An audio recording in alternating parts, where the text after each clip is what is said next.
Hello there, a very good morning from Jakarta, Indonesia. We come to you live this morning with a special program here on TV on World, covering the 43rd ASEAN Summit and its related summits taking place here in the capital of Indonesia. I'm Rahmat Idris. Yes, and I'm Valerina Daniel. Of course, today is the last day of the ASEAN Summit, and also we're going to bring you the newest information and updates from the 43rd ASEAN Summit and related summits. That's right, Fal. A lot have happened in the past couple of days here in the capital pertaining the ASEAN Summit, and today more agenda will be on the way, which includes the highly anticipated ASEAN and United Nations summits, ASEAN India, ASEAN Australia, and to cap the day off, the much anticipated East Asia Summit. So a lot to look forward today, Valerina. In the meantime, let's just begin our program today. This is the special program, the 43rd ASEAN Summit and its related summits.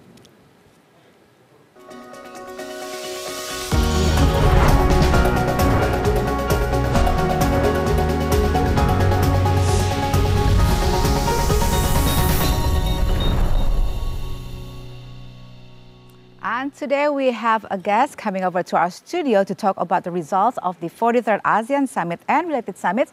So we are now going to invite our guest, Mbak Dina Prapto Raharja, Associate Professor of BINUS University and Executive Director of Synergy Policies. Mbak Dina. Come join us on stage here. A very good morning to you. It's quite a runway from the other side of the stage. Good morning. Welcome to our special program. Thank you for joining us, Madina. Thank you. Welcome. Thank you for having me. And please have a seat. Okay. Right. Okay. Fal, let's join us also to take our seats.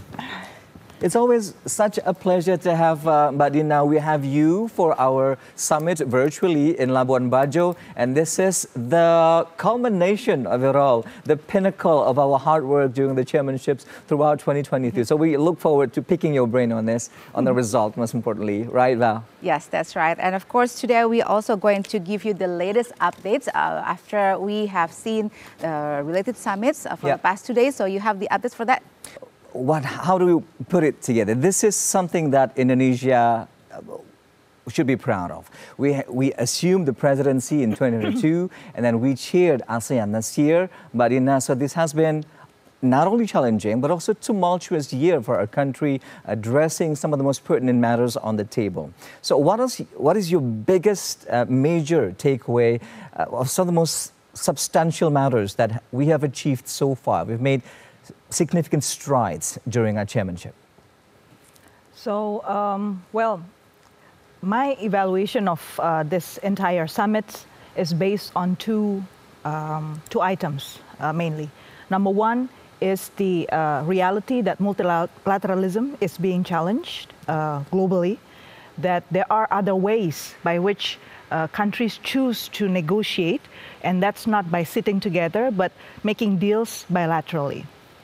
Number two is the ASEAN Charter, which is the basis for negotiations among ASEAN nations. And based on this two, I have to say it's rather a regret to say it's not very satisfying for me to watch the progress ongoing in the ASEAN Summit.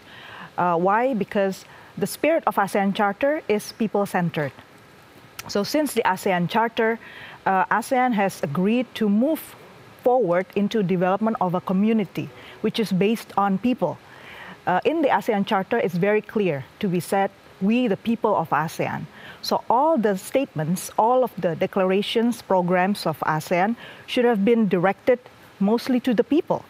But rather we don't quite see it. But I it's can not explain. what we see right now. And number two, multilateralism. In a diplomacy, one of the things that diplomats can do is to make sure what is being said multilaterally is actually being done on the back. And at this moment, other countries are actually just saying good things in front of ASEAN meetings, but in the back they have their own deals.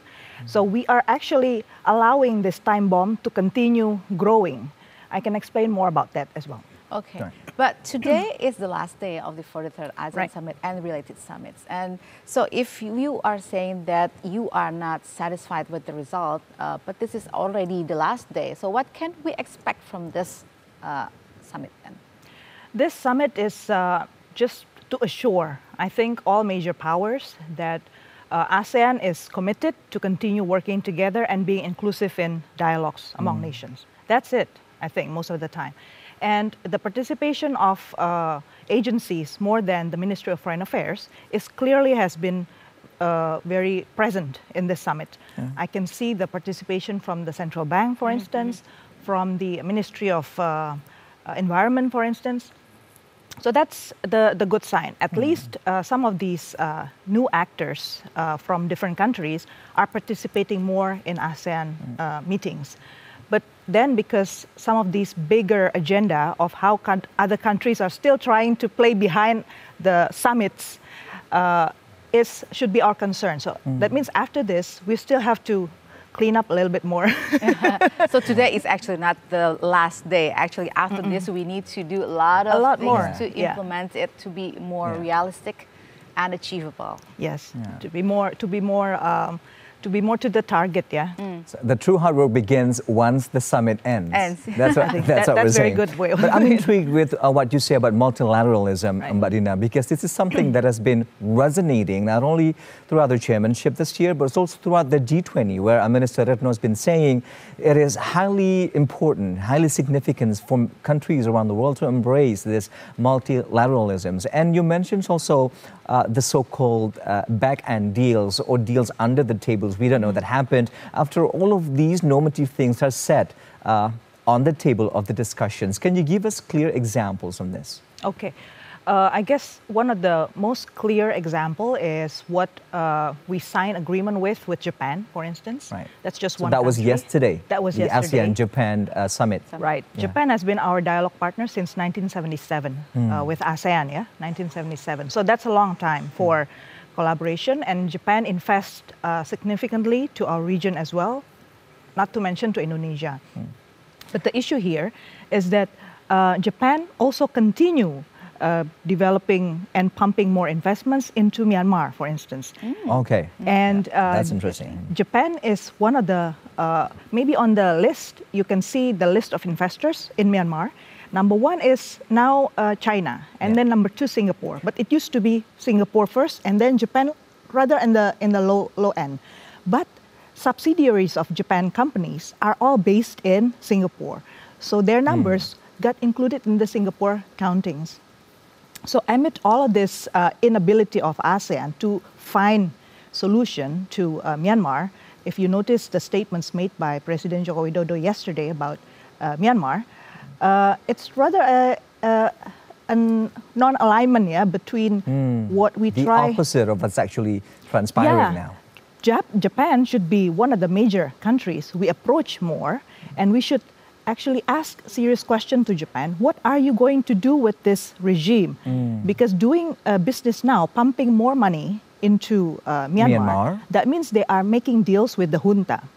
And that's why the junta has been very, rebellious to ASEAN. Nonchalant with all of the 5 PCs, non-cooperative, disrespectful, disobedient. But that brings me to my next question, if I may, Fal, because you mentioned the case of Japan, which is yesterday, it has been agreed that ASEAN would like to elevate, we've agreed to elevate our partnerships from strategic partnerships to comprehensive strategic partnership. What does it mean? In ASEAN, by being comprehensive and strategic, that means that it can cover a broader area, not only trade and foreign affairs, but also defense. One of the things that we have to be aware of, ASEAN has variety of comprehensive strategic partnership, not only with Japan, but also with the US, with China, with Russia, and Australia. So if we look at the back of all of this, behind the facade of ASEAN, Japan is ally of the United States. Which one is more important to Japan, ASEAN or the United States? I think the answer will be very clear, right? Nevertheless, regardless what you say, right? Regardless of what you say in front of ASEAN member states, I cannot imagine Japan would go, differently from what the the United States would instruct to Japan on defense. So what you are saying here, that the whole summit is more like talks, formalities, instead of producing real actions. The strength of ASEAN Charter is actually to make sure that the state leaders of ASEAN is not being fooled by all of these incoming dialogue partners, because this area historically has been the arena for major powers to acquire power, extract resources from the region, including to exploit the people, so that they will be allies to one of the major powers. That has been the history. Yeah. It was a very bloody history back in the 1960s, right? Yeah. Which is why we developed ASEAN, to avoid all of this from happening, so that there won't be deals behind the back of any ASEAN member states. Let's bring it to the table. And yet, in the past 10 years, ASEAN has chosen to disconnect with the people. They forgot to ask, what do people need? Like, for instance, the issue what's good for the people in Southeast Asia. Like, for instance, the issue of food. And there was pangan, about the food. But they already talk about that, right? They talk about that. But they don't talk about the peasants.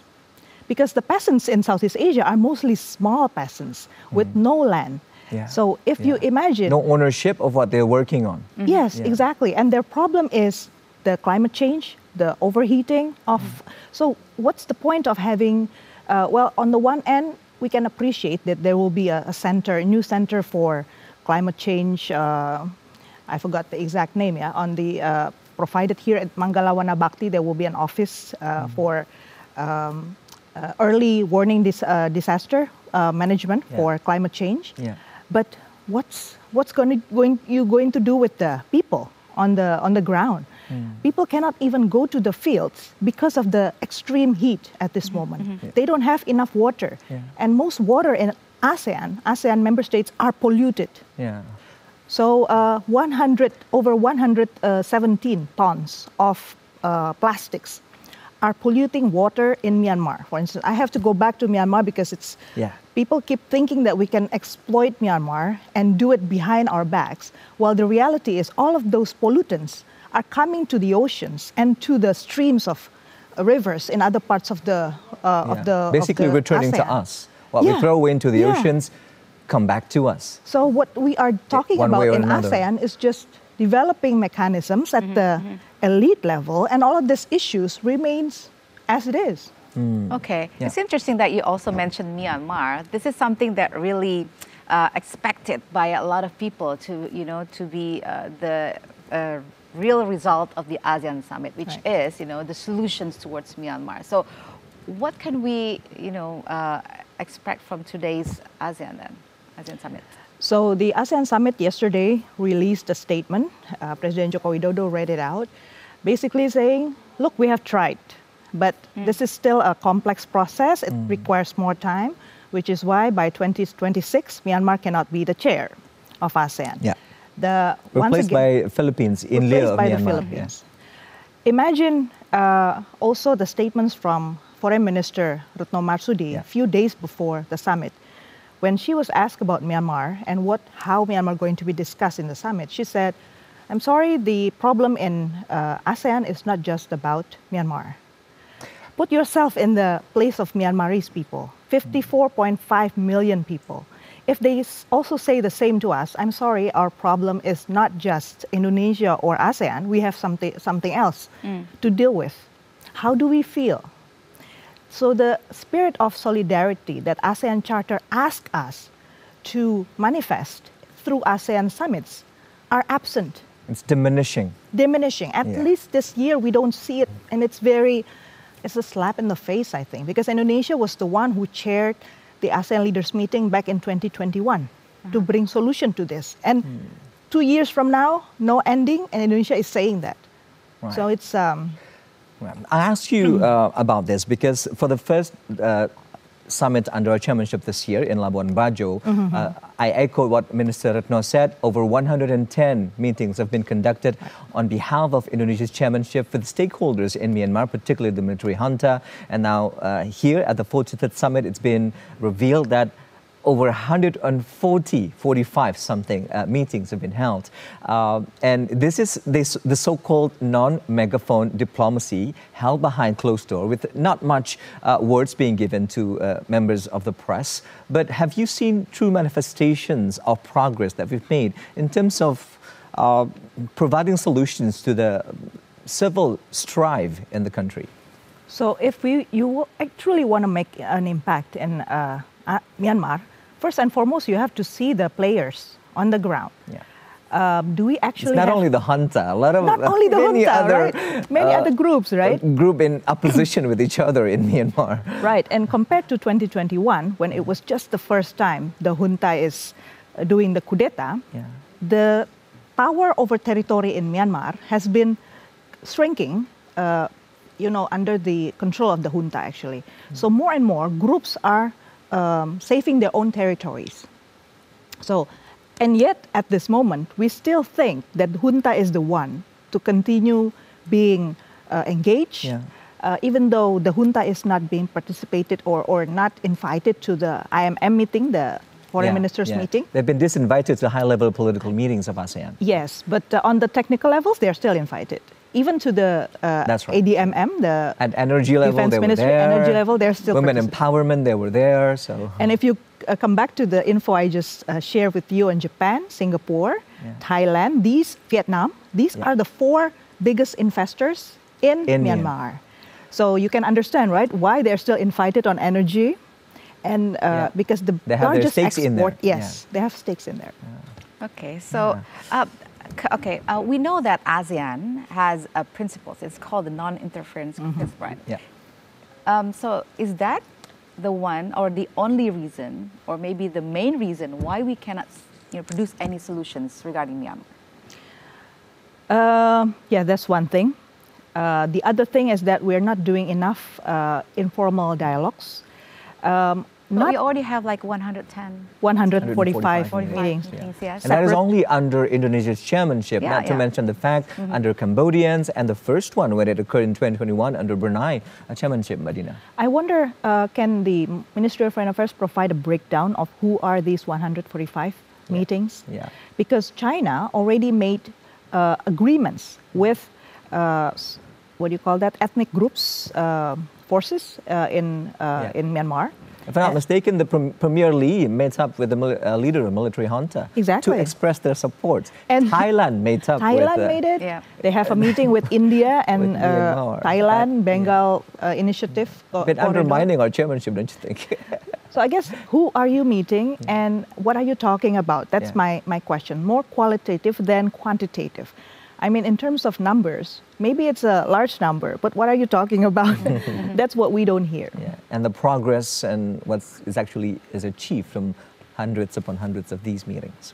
But the thing is, what's been really irritating to the global communities, the fact that the brutality doesn't seem to end there. Almost 5,000 people have been killed so far in Myanmar due to these coup and the power seizing by the military junta. And even days before the first summit under our chairmanship this year, the AHA Center, the ASEAN Humanitarian Assistance, was met with an attack with rebellions in Myanmar, meaning that almost 3 years now that we're trying to impose the 5 PCs and having them abide by those PCs, it's been neglected, disregarded, and for lack of a better word, neglected by the military junta. Does it say that, in a way, they're not willing to cooperate with ASEAN to uphold democracy, and in one sense, no longer wanting to be a part of the association? What's your take on this? There's no signs of cooperation whatsoever from the junta from the very beginning. So even when Brunei was a chair and sent its special envoy, same thing with Cambodia, Indonesia also sent, it doesn't open its door to information or coming to Myanmar. Okay. And what's I'm rather surprised is the reality that in the statements to ASEAN, to the public, the mentioning of Myanmar and violence continue on. Right, I'm going to have to pause you there. Apologies, Madina, because we are looking at live pictures also, Val, from Jakarta Convention Center, where we expect the summit between ASEAN and India will take place very soon. And was just pulling up the driveway there, the car of Prime Minister of India, Val. Yeah, Prime Minister Narendra Modi is here in Jakarta, walking down the red carpet on his way to greet the President of Indonesia, President Joko Widodo. Warm greetings as always, something that we can look back from our time in the G20 summit in Bali. And this is something that we're truly grateful to see. Yes, besides the ASEAN summits, Prime Minister Narendra Modi is also going to attend the East Asia Summit later on this afternoon. Yeah. And then we also going to see what is going to be the topics because India is also going, is the chair of the G20 this year, right? So after this ASEAN summit, we're going to fly back Joko Widodo also going to fly to India. With Justin Trudeau, with... So this is going to be a big gathering before the other big gathering. That's right. It's going to be days on end. They're going to be meeting each other here in Jakarta and the capital of India, New Delhi. So signing the book for guests there. So, and also we are noting the fact that the partnership of ASEAN and India has also been elevated from strategic partnership to comprehensive strategic partnership. Yeah, so maybe today we're going to see what is exactly going to be included in the new agreement between ASEAN and India. So we're going to continue our dialogue with Dina, of course. So we were talking about Myanmar, of course, and so we know that a lot of countries also deal with them in terms of trades and energy and other sectors. So, so that means in the future, this situation is also going to continue. Right. India is also an important actor you to look mentioned that up earlier. to. Yeah, because India is already taking the initiative to embrace a segment of members of ASEAN to become their supporters. It's not surprising because India already invested a lot in development of bridges and also deep water ports that connects Indian waters with Myanmar.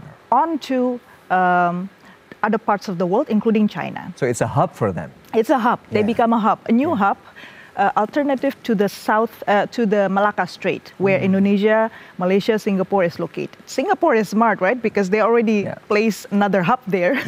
So you're very good with geography.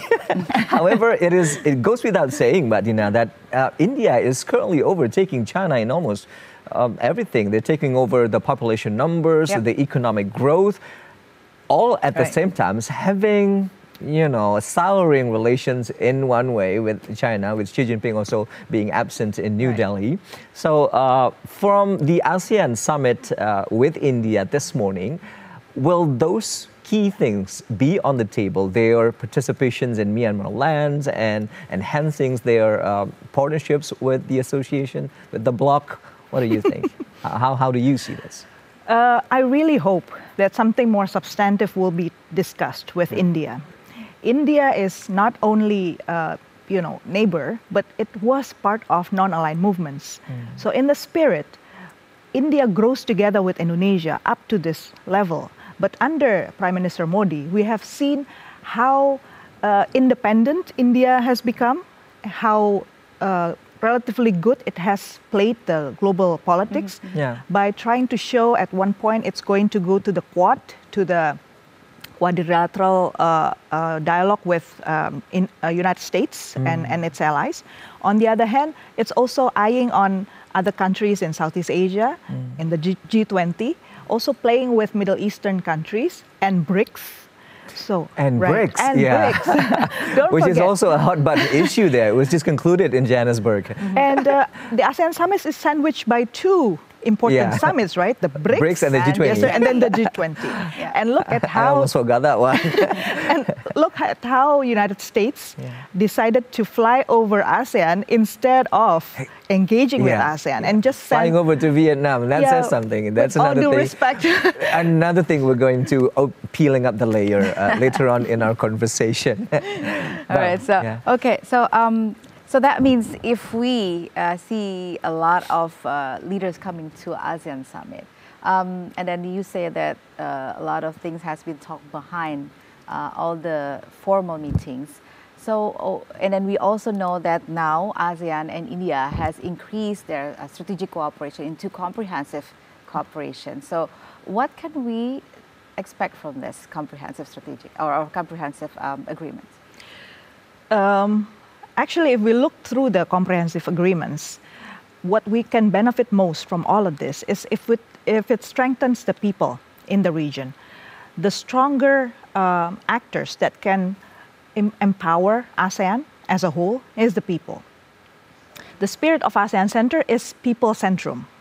That's why civil society groups has been organizing themselves and sign an agreement, joint statements, and send it to the leaders of ASEAN on the 31st of August, call themselves ASEAN People Centrum. Don't forget that the centrum of ASEAN is the people. We are at the crossroads of the world. And who else can save the environment, save the economy, save the socio-cultural relationship, and prevent all sorts of transnational crimes, if not the people? Yeah. Regardless of all these agreements made by ASEAN dialogue partners, the challenge has always been the financial resources. So you can agree on doing this and that. But is there money to support those programs? For operational activities, and how far can it be used to actually go to the lowest part of the community levels? All of these monies usually are only assigned for having dialogues again. And to me, that's a wrong way of understanding diplomacy, because diplomacy cannot materialize into outputs unless you actually connect with the people, know exactly what needs to be changed, so that nationally, ASEAN is a regional institution. It relies a lot on how national level responds and how national level would change their national policy. If we cannot push that, every member states to change, let's say have a universal health coverage. Many countries in Southeast Asia don't have. In dire need of this. In dire need of it. Or save the water, and then save that there are land for farming, and then protect the people who are migrating from countries. Then how are we going to protect our region, our economy? Our economy is supported solely by the people. Yeah, but you know, we talk about India becoming the global player. Right. So don't you think that ASEAN should engage India more, for example, towards the Myanmar solutions? Yes. Or, what's your takes on that? I agree. If you look at the ASEAN leaders' review and decision on the implementation of the 5-point consensus released yesterday, none of it actually mentions specifically on what needs to be changed from the junta. It just say on the second point, we strongly condemn the continuous acts of violence in Myanmar. That's it. That produce suffering and this and that.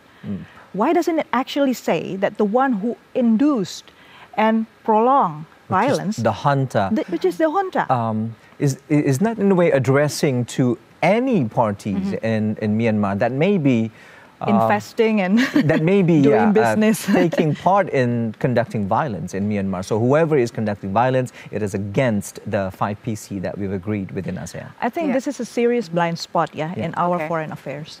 Yeah, as we can see at the moment in the venue of ASEAN Summit and related summits in Jakarta, the leaders are already taking a group photo, and now they're going to start another meeting. This is between ASEAN-India Summit. As we already mentioned earlier, that they are going to increase the cooperation after they have the strategic cooperation. Now they're going to build a new comprehensive cooperation. And then of course we talk about how we should engage India more into have I remember more concrete also solutions. Besides Myanmar issues, what do you think that we should engage India? Economy. More? Economy, of course, because India was the country who decided to not participate in the RCEP, the Regional Comprehensive Economic Partnership that ASEAN initiated. Right, so we are moments away from the start of the 20th ASEAN-India Summit. The opening remarks now by President of Indonesia, Joko Widodo. Let's have a listen.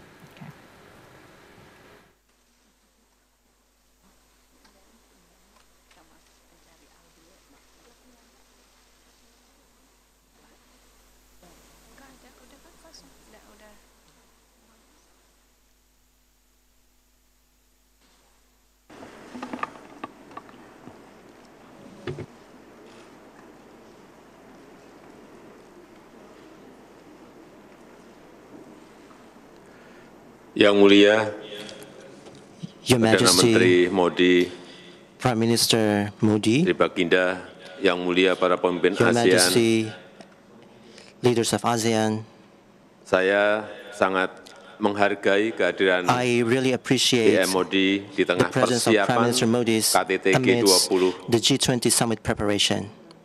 Terima kasih sekali lagi, Thank you once PM again, Modi. Prime Minister Modi. Yang Mulia, kerjasama Excellencies, ASEAN dan ASEAN-India India selama ini partnership memang is- telah memberi manfaat nyata bagi rakyat. has bring real Namun benefit to the kolaborasi people, ini but the masih collaboration perlu terus kita needs optimalkan. to be further Apalagi melihat optimized. potensi This besar is Samudra India yang menghubungkan seeing 33 the negara dengan Potential 2,9 of the miliar Indian jiwa Ocean dan of 2.1 1/5 billion GDP people dunia and di 1/5 2025. of the world Potensi GDP in kerjasama tersebut 2025. The potential bisa for the kita cooperation dorong menuju needs to be ekonomi biru, further strengthened ketahanan through pangan, the blue economy, konektivitas maritim, food security, dan maritime sumber security, daya energi laut yang and berkelanjutan. maritime power. Selain itu, kejahatan maritim juga And harus maritime kita crime tanggulangi seperti needs to be perombakan, penyelundupan manusia, countered, narkotika, dan juga such as human smuggling, illegal, unregulated, unreported and EU unreported fishing. or IUU fishing. Kita harus mampu menjadikan lautan sebagai a sea of cooperation, To bukan make a sea of confrontation. The sea as Yang a harus sea terus of cooperation dijaga and not of confrontation. Stabilitasnya That yang needs to harus be terus dijaga maintain the stability kedamaiannya dengan and menghormati the hukum peace internasional, mendorong habit by of respecting cooperation, the habit of dan cooperation membangun arsitektur and kawasan international yang law inklusif. in building the Ini adalah kunci untuk regional mewujudkan kawasan yang mampu menjadi epicentrum of growth. This is to make the region as the epicenter of Demikian growth. dari saya, dan dengan This ini is all from me, saya nyatakan KTT ke-20 and I ASEAN hereby India declare the 20th dibuka. ASEAN India Summit opened. Selanjutnya, saya Next, mengundang Yang Mulia I invite Narendra Excellency Modi, Perdana Menteri Prime India, Minister untuk Modi, menyampaikan pidato the Prime Minister of pembukanya. India, to Yang deliver Mulia his opening statement. dipersilakan. Your Excellency, you have the floor.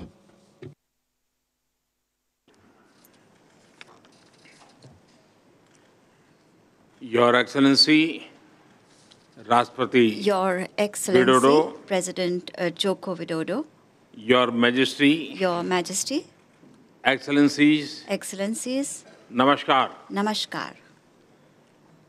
हमारी partnership Our partnership हमने चौथे is दशक में प्रवेश कर entering रही है। its fourth decade.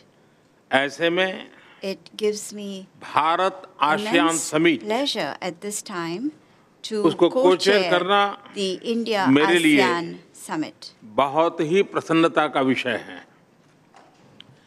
इस समिट के शानदार आयोजन के लिए I express राष्ट्रपति my विडोडो को gratitude to President मैं हृदय से Widodo for the अभिनंदन करता हूं wonderful और उनका आभार arrangements व्यक्त करता हूं। made for this summit. और आसियान समूह की And कुशल I अध्यक्षता के also लिए उनको बहुत Commend बहुत him बधाई, बहुत for बहुत his अभिनंदन। able leadership of ASEAN. Cambodia के प्रधानमंत्री हिज एक्सेलेंसी My उन मानेट को heartfelt हाल ही congratulations में to पदभार the ग्रहण Prime करने के लिए Minister of Cambodia, His मैं हार्दिक Excellency बधाई Hun देता हूं। Manet, on having assumed office मैं इस बैठक में recently. ऑब्जर्वर के रूप में I also welcome Timor Leste Prime Minister की of प्रधानमंत्री Timor-Leste, his His excellency Excellency सेनाना Senana गुजमाओ Guzmao, का भी as an हृदय observer से स्वागत at this करता हूं। meeting.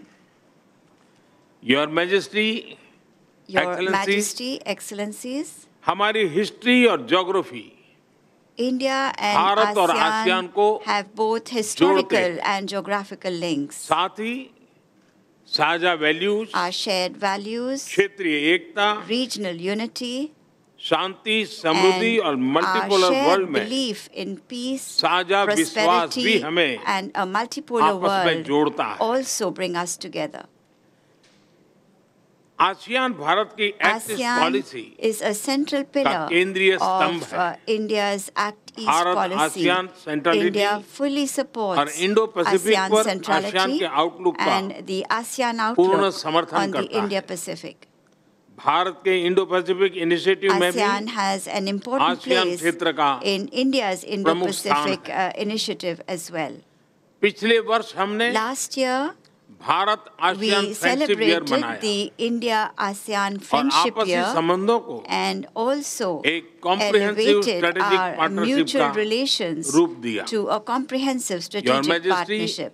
Your Majesty, Excellencies, Excellencies, आज वैश्विक अनिश्चितताओं के माहौल even में in today's हर environment क्षेत्र में of global हमारे आपसी uncertainty, सहयोग में we are making लगातार प्रगति हो continuous रही है। progress in our mutual ये cooperation हमारे in संबंधों every की sector. ताकत और रेजिलियंस का This प्रमाण है। bears testimony to the इस strength and वर्ष की आसियान resilience of समिट की our थीम है relations. The theme of ASEAN this year's Matters, ASEAN Summit is ASEAN Matters, Epicentrum Epicentrum of Growth. ASEAN matters ASEAन क्योंकि Matters यहाँ भी because here यहाँ सभी की आवाज सुनी everyone's जाती है voice is heard और ASEAN is and ASEAN एपिसेंट्रम is of growth the क्योंकि वैश्विक epicentrum of विकास में growth because आसियान क्षेत्र की the ASEAN अहम region भूमिका plays है। an important role in global वसुधैव development. कुटुंबकम, one earth, It is one the family spirit of Vasudeva one future Kutumbakam, की यही one भावना earth, one family, भारत की one G20 future. अध्यक्षता की That is भी also थीम the है। theme of India's Your G20 Majesty, presidency. Excellency, Your Majesty, 21वीं Excellencies, सदी Asia the की सदी है। 21st century हम सबकी is सदी the है। century of Asia. It इसके is लिए our century. आवश्यक है For कि हम this, it is essential rules-based that we post-COVID build world a order का rules-based post-COVID world और order Manav Kalyan and that के we लिए make सबका collective प्रयास efforts for the free welfare और of open mankind. Indo Pacific की प्रगति में Progress in ensuring और a global free and South की आवाज open को बुलंद करने में Indo-Pacific and amplifying the हम voice of सबके the global South साझे is हित in है। our common interest. मुझे विश्वास I है am confident कि आज हमारी that बातचीत से during our भारत और discussions आसियान क्षेत्र today, के भावी new भविष्य को और सुदृढ़ resolutions बनाने will के be लिए made to further नए strengthen संकल्प the future लिए जाएंगे। of the India-ASEAN region. Country coordinator India Singapore is committed आगामी अध्यक्ष to लाओ working shoulder पीडिया to shoulder with और country आप सभी के coordinator साथ Singapore, भारत the कंधे से incoming कंधा chair मिलाकर Lao PDR, काम करने के लिए and with all of you. प्रतिबद्ध है। Thank you. बहुत बहुत धन्यवाद।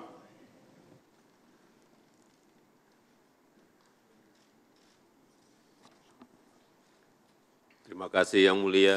Selanjutnya Thank you, sebelum Excellency. kita mulai sesi pleno Now, before yang we akan begin the closed dilakukan session, secara tertutup, dengan hormat saya mohon I awak respectfully media untuk meninggalkan ruangan. request all the media to leave the room. Terima kasih. Thank you.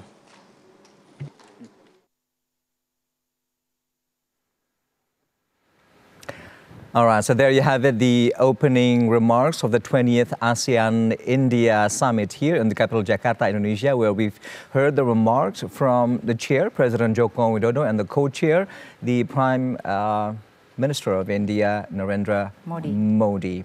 And I'd like to go over to our guest of the program, Marina, what do you make of these two remarks from the leaders? Very nice, eh? Very nice. Why do you buy very nice? Can you elaborate more by very nice? Can the remarks not be nice? It has to be nice, right? Because it's the opening. Very normative in a way, but Yeah, details comes behind closed doors. How can you not feel good if you just hear, let's improve how we do cooperation, the sea cooperation, respecting international law, and then we have historical link, let's improve regional unity. All of these are, a call. You continue making calls on what to do. Yeah. And yet, do you do it? Yeah. I guess I really hope for this closed door meeting to discuss about the new standard map from China. That's one. Yeah, yeah, which has been contested by many countries now. It has been contested, and India clearly is not going to be visited by Xi Jinping also on the G20 meeting. That's another signal of this unity. This unity, and then BRICS, because it clearly sends a different signal when President Joko Widodo was announced that Indonesia is going to join BRICS, and that the next day, no, Indonesia is not joining. You need an expression of interest to become members of BRICS. So what is ongoing? What is India's ambition in all of this? And where is ASEAN in all of this? BIMSTEC is one of the initiative from India, together with countries like Thailand, Bangladesh, Nepal, to create a mini-lateral cooperation on that area of Indian Ocean that President Joko Widodo was just talking about. Yeah. So the Indian Ocean Cooperation, IORA, that whose representative is also invited to the summit, is not working as expected, actually. It has been there since 2015, so it's a long time for them to be around. But other than doing studies and sharings among experts and also government officials, it hasn't been done much.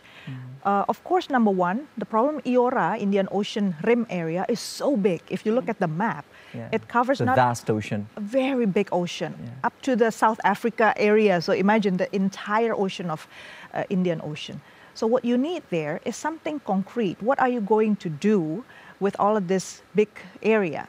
India has a very solid plan for this, which is to make sure that Indian remote areas benefit from this new connectivity that is being developed everywhere. So it actually sees the inducement of money from China to do Belt and Roads. It's a very massive project. Belt and Road Initiative has been massive around the world. Massive around the world, and it's already operating, lots of new corridors for many countries who used to be landlocked. Now they are connected.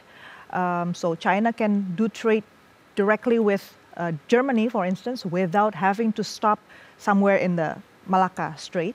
So we need to ask our questions. What do we do in practical level to entice India to consider our stance in all of this? What I don't see yet is Indonesia's demand or cooperation with Singapore and Malaysia to ask what are we going to do with the South Malacca Strait. The challenge with this new standard map in China is everybody's had been wondering and really hope this is not going to happen. The flashpoints of open conflicts in South China Sea will come closer to the area where the route of trade is already, diverted.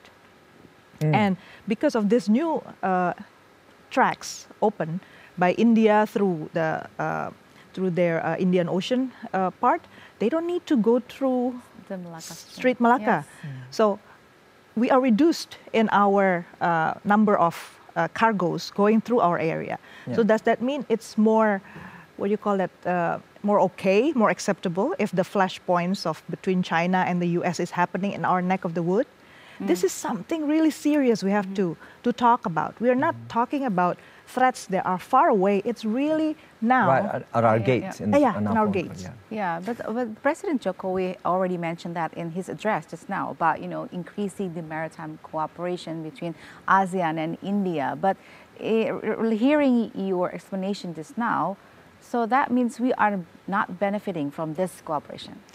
In diplomacy, we have to be really careful. What is said in the front can be very deceitful, because diplomacy is also aimed at making sure that national interest of certain countries will be advanced.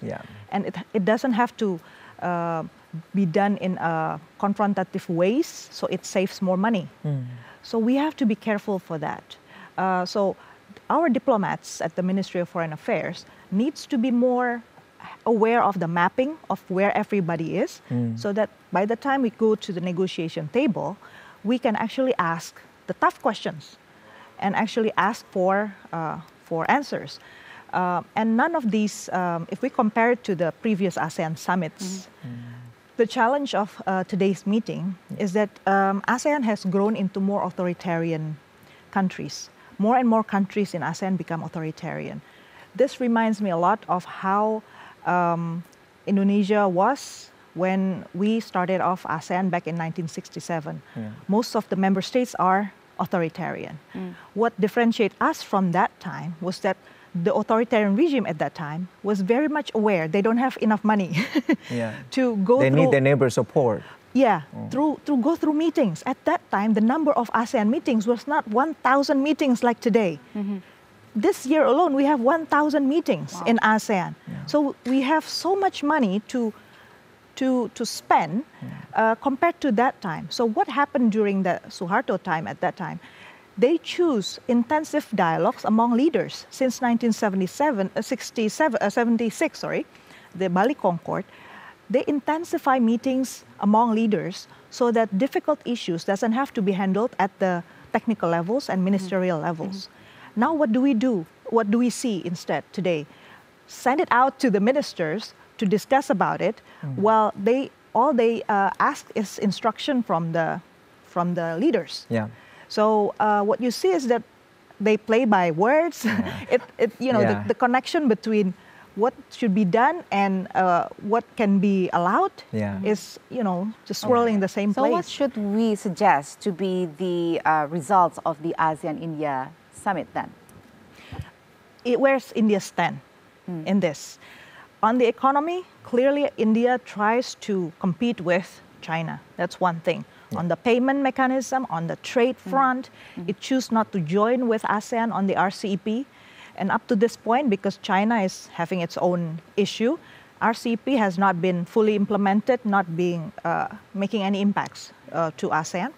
And then number three, India is also saying just now that it's also part of the Indo-Pacific free open dialogues, right? Yeah. So it's also part of United States allies at this point. And they are intensively doing military exercises in Singapore and also Australia I think usually it's also about interoperability of equipments if there happen to be a war. And then fourth question is all this connectivity, connecting new areas in the Indian Ocean. Where are we? Where is Indonesia? Where is ASEAN? And all of this picture. We need to ask those tough questions. Right. Well, President Jokowi indeed reiterated the fact that our oceans are significant in terms of building relations of ASEAN and India. He mentioned there at the opening remarks, Dina, was that the fact that we have such great maritime power, and if I may quote, however, we have to resolve the crimes transpiring in the regions. He mentioned human trafficking, something that you're very fluent with, narcotics, illegal fishings. Why does he find the need to mention all of these specific things in an opening remarks where it's usually very normative and just the highlights of it all? So to pay close details from a president, that is of a significant concern, don't you think? Okay. Since the pandemic, the area of South Asia and also Southeast Asia has been very prone to human trafficking and illegal activities. Why? Because we are in shortage of law enforcement capacity. And number two, we also on the one hand, we improve the digital connectivity of payments between actors, which some studies already indicate that this actually flourish the activities of illegal flourish the illegal activities. Because of mobile-to-mobile payment system, it's less trackable by the authorities in any countries. And so that is something concerning. So it's not the other way around. When you pay things digitally, it is easier to track. No. Oh, so okay. because it's not... Because there's an electronic traces that you can just... They know that you spent your money in certain ATM, in certain kiosk, or in certain country even more. You'll be surprised how disconnected some of the banking systems can be. So, and how easy digital connectivity can be hacked as well, especially in countries where the territories are not fully governed. We call it not fully governed. So to India, India is a country that has been very, very quite often mentioned about the people of India. They are among the countries who, for instance, refuse printing companies, printing of books, to send already in the form of print books. They want everything to be printed in India. Why? So that people in India can read with the cheap prices and make their printing agencies flourish. That's India. Same thing with the farming business. They have been rejecting RCEP because they talk about better prices for farmers in India. And they think you cannot refuse us from or ban us from giving subsidy to farmers because farmers in India need subsidy. So India has been continuously talking about people. This is different. So they're good with people-centric policies, you are saying? Exactly, yes. They Something that ASEAN is lacking? Unfortunately, yes. Okay. Okay, so after this, it's going to be G20 summit? Yes, G20 summit. Can we expect like a continuations of some of the results to be brought to the G20 meetings later on this week? Yeah, some of the agendas will be brought over to since the G20 in Bali actually, it will be brought to the G20 in India. Issues like digital connectivity, COVID-19 pandemic fund, and then some cooperation on scientific medical, cooperation that will be continued. So some of these agendas will continue. But again, the question is, the political situation is very dynamic in the region. Do we talk about that too? Hopefully it will be discussed better in the summit, and hopefully Indonesia is doing more after the summit, not feeling like this is already ending and then so it's done. But the G20 summit is another beast of its own, because this is going to be another history there in New Delhi. For the first time ever, leader from China will be absent. Will be absent, yes. Which is saying a big thing for the unity of the G20. I don't know if it's any relevance to what we're talking about in the summits in Jakarta, but notably some of our leaders here will be, for lack of a better word, traveling together, with their own private jets to New Delhi. Right. Meaning that they've been meeting, like pre-meetings, G20 summits here in Jakarta.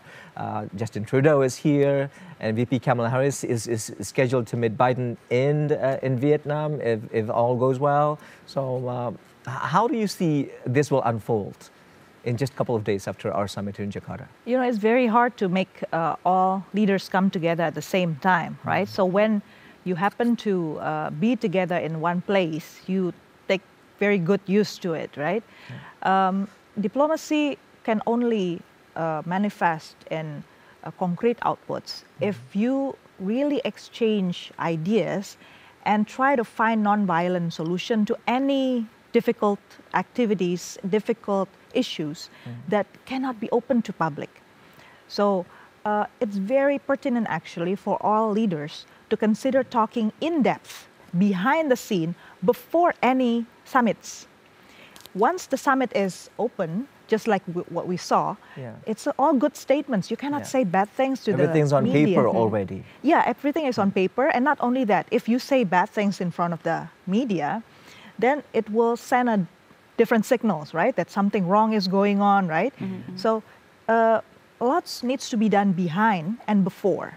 That's why, intensive like shuttle dialogues, talk over the phone, and then Zoom calls like Xi Jinping with Biden. Actually, the leaders are doing a lot of bilateral meetings, behind closed doors. So what these bilateral meetings do to this, big summit? Yeah, do we see a disconnection or continuation of topic? That's what I wonder. Because if you, or maybe the issue is, once again, ASEAN is so big and so bureaucratized, right?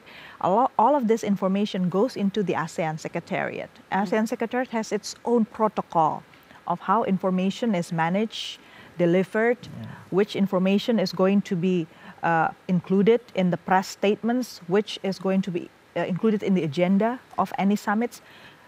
ASEAN Secretariat plays a very central role. We haven't discussed about how ASEAN Secretariat have changed or, have been transformed in the past decade, I should say. And it also plays a role in how effective ASEAN leaders meeting can be. Well, the ASEC, or as we know it very commonly, at the ASEAN Secretariat is here, based in Jakarta. Yesterday it's been agreed that it's going to change its nomenclature into ASEAN headquarters. I guess we're going to be like Brussels or something for European Union. What does it say about, because there's been call, Madina, about, there's been call to reform ASEAN as an institution. Will it be initiated? Will it incite a change within the newly called headquarters of ASEAN? in your opinion? You know, one of the most transformative leader inside of ASEAN Secretariat was Dr. Surin Pitsuwan from Thailand. Why was he transformative? Because he is not just a bureaucrat. He has roots on civil society and he is a scholar as well. So he connects with what's outside of the bureaucracy of member states, and he refused to be limited by what's being discussed in the ASEAN meetings. That's what makes him different. Since then, what we have seen in ASEAN Secretariat are just people who really think that they're just the, what do you call it, a secretariat of member states. Yeah, they take notes, They take notes of all the meetings. I have to say that because Or organize the meetings in a I think way. people needs to understand what's behind the scene, in all of this. ASEAN, this is very clear, clearly stated among ASEAN member states. If they come to ASEAN meetings and they talk to the ASEAN Secretariat people, they usually say, I'm the member state, so you do what I ask. So it's very clear, the hierarchy.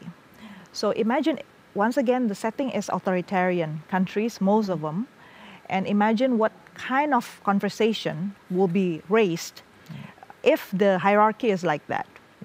So ASEAN Secretariat, I think, to transform itself fully needs to be led by someone who are from outside of the Ministry of Foreign Affairs. For the future benefit, I think it should be from somebody else outside of the Ministry of Foreign Affairs. Otherwise, they'll become another layer of bureaucracy that member states need to go through in order to go into ASEAN Foreign Affairs meetings. Ministry. Yeah.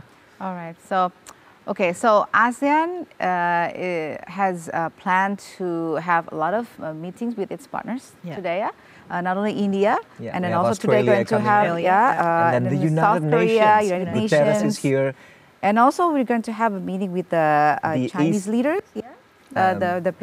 China was China, yesterday, the first one, and then yesterday morning, if I'm not mistaken, that's right, where the premier made significant remarks on peace, something that... So they have a lot of partners, dialogue partners, Exactly. So, but when we see these, list of partners, and then, the result you said is not very tangible, then should we continue this, or we should more focus on the intensive dialogue, just like you said, just like in the previous ASEAN leaderships? The dialogue partnership, first and foremost, the intention was to make sure that all these external parties understand what is going on at the national level. ASEAN is an intergovernmental organization, which means that every member state remains sovereign in making decisions. It's not a, super body that can take decisions out of decisions at the national level. Yeah. So it's very important for ASEAN to make sure that all these external parties come and see what happened at the national level. So some of these partnership, I think, is very practical and useful, while others are not so. I have to say, because some of these dialogue partners, they are working on concrete issues like development issues, environment, protecting the ecology, water supply, renewable energy. Green energy issues, now has become one of the massive topics too on the table for these partners of ASEAN. So some of these dialogue partners, they allow their people, their money also to be used in ASEAN to engage at the people-to-people level, which is very good. But some of these dialogue partners, once they become so big and cover so many areas, it becomes less tangible. The activities become rather political only. So it focuses too much on areas that's, still highly negotiated rather than concrete for the people. So the dialogue partnership with major powers, I have to say, not just US, Russia, and China, but our very neighbor, Australia, for instance, it has long relationship, and bilaterally we have very good relationship.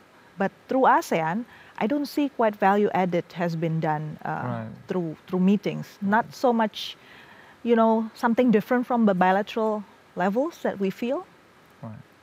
Marina, we have to take a short break now. However, I'd like to get your insights because a lot of analysts are saying out there, the attention on Myanmar is so big that it overshadows all of these other pertinent matters that ASEAN need to address, need to tackle domestically within the regions. We'll get on to that in the next segment of our conversations, right, Val? In the meantime, stay with us right here on TVR Our World. We'll be right back here on the special program. Don't go anywhere.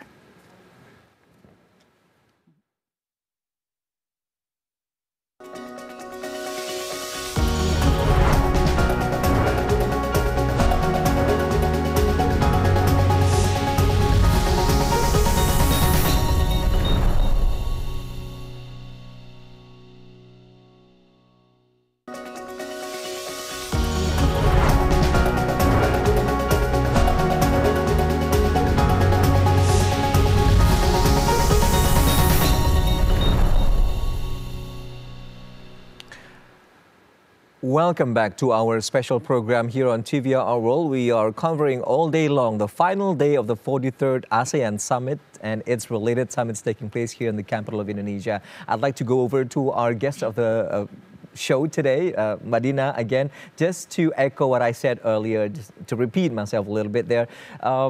You also mentioned that Ibu Retno has said that, and a lot of analysts also concur that the issue on Myanmar, this civil strife there, has overshadowed the many pertinent matters that ASEAN leaders need to address at the table of the summit today. Do you agree with that? And what are those issues? I mean, we know exactly that the rivalries are the issues, geopolitical tensions are the issues, South China Sea, transnational crimes. But if you can shed a light on those pertinent matters other than Myanmar that we really need to resolve in the bloc. ASEAN is really in the crossroads. Everybody, including the major powers, has been saying ASEAN is central, right? Hiroshima summit, the G7 summit, just this year as well, say very clearly, ASEAN is central. We respect ASEAN centrality. That's very particular about it.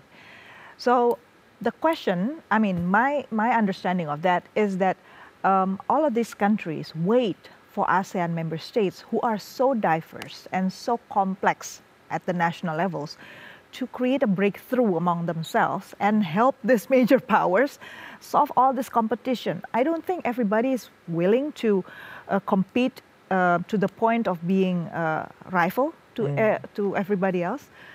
Why? Let me just mention the reality, for instance, between Japan and South Korea. Historically, they have been opposing to each other. And South Korea is also allied to the United States. So Japan used to call it South Korea. There's a lot of pain there. Korea want to take revenge on. Right. So to balance that, South Korea is engaging more China. China is the largest investment partner for South Korea. To what? To compete with Japan. So it has more leverage, diplomatically. That's one side of the story. On the northeast part of Asia, why it's important for us to look at that part?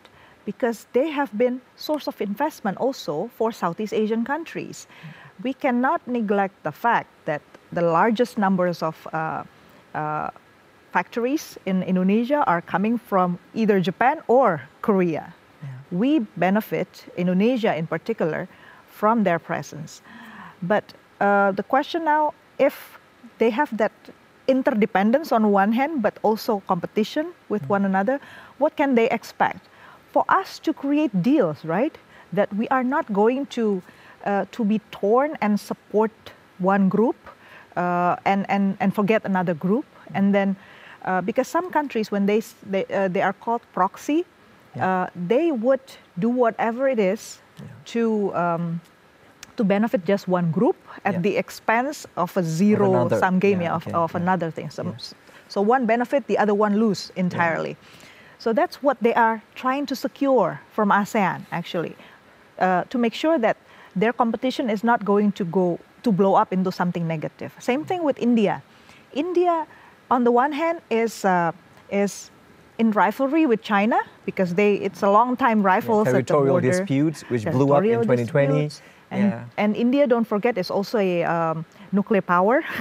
And both of them have nuclear, exactly. nuclear weapons. So countries who have nuclear has different mentality in responding to attacks, to what do you call it? Feeling superior threats. over the other. To threats because they have more to lose, right? Yeah. So how do you deal with that? Again, back to the ASEAN.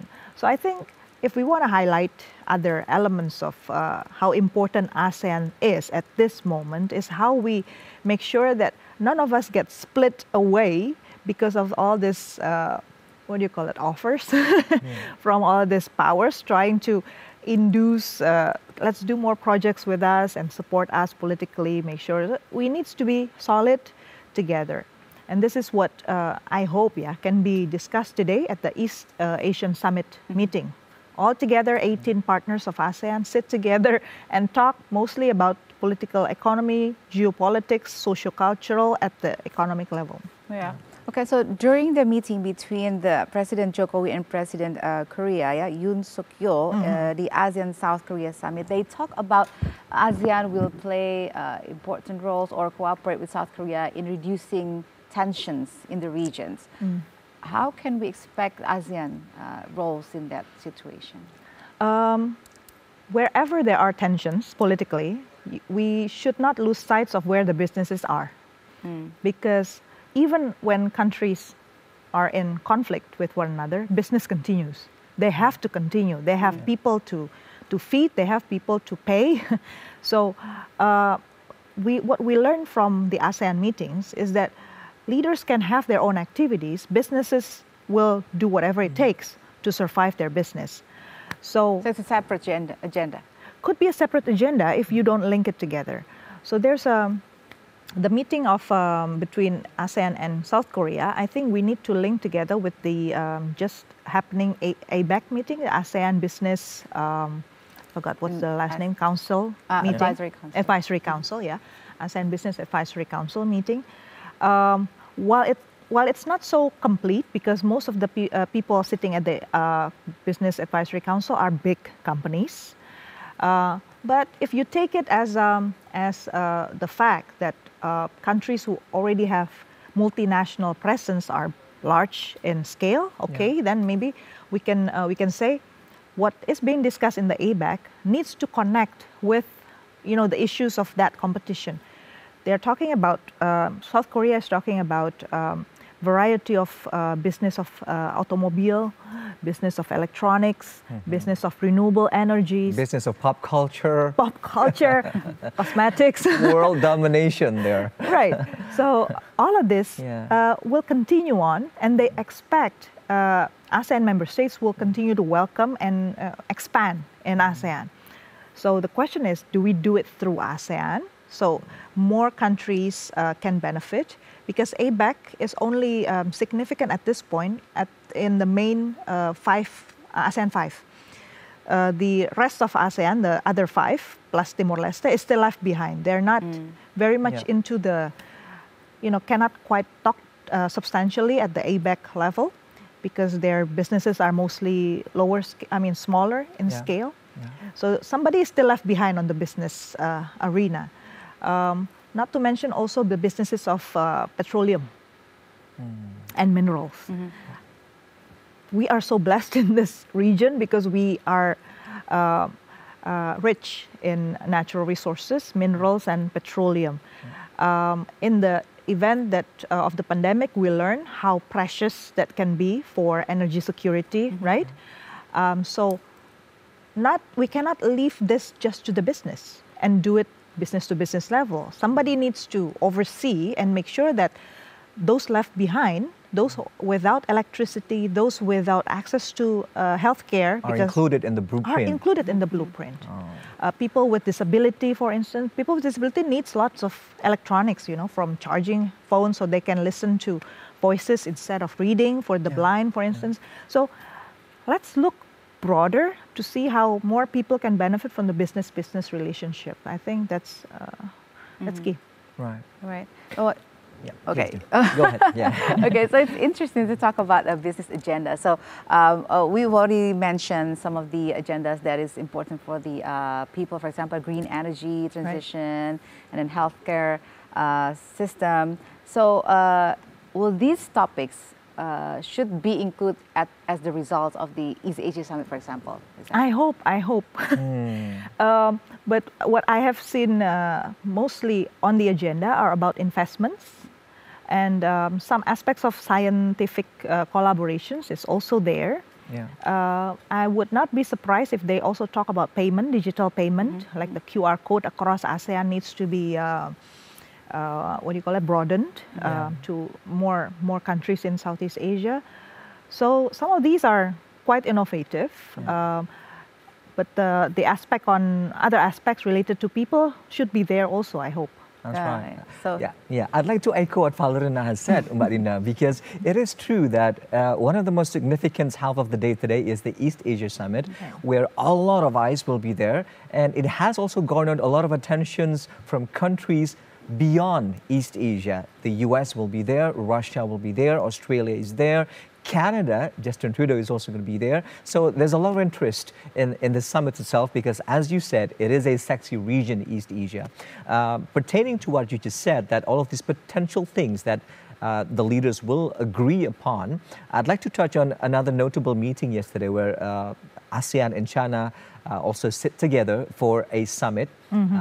China was represented by the Premier, Li Qiang, on behalf of Xi Jinping. However, there's questions on mutual trust. Even though the Premier said over and over again, we are in full support of keeping the peace and stability in the region, and we fully support all of the programs that ASEAN has been standing by. However, that's not exactly the case. South China Sea, elevated tensions there, and we don't even know behind closed doors if these things are going to be on the table. Share with us your thoughts on this.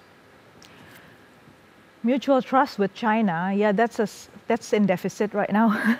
It is in deficit. It is in deficit. Yeah. I think China, we have given you lots of trust. Resources, trust, lots of trust, not only access to markets, access to people, access to dialogues with ASEAN, years or decades, I should say. For instance, on South China Sea issue, it has been started back in 1990s, early 1990s, for instance.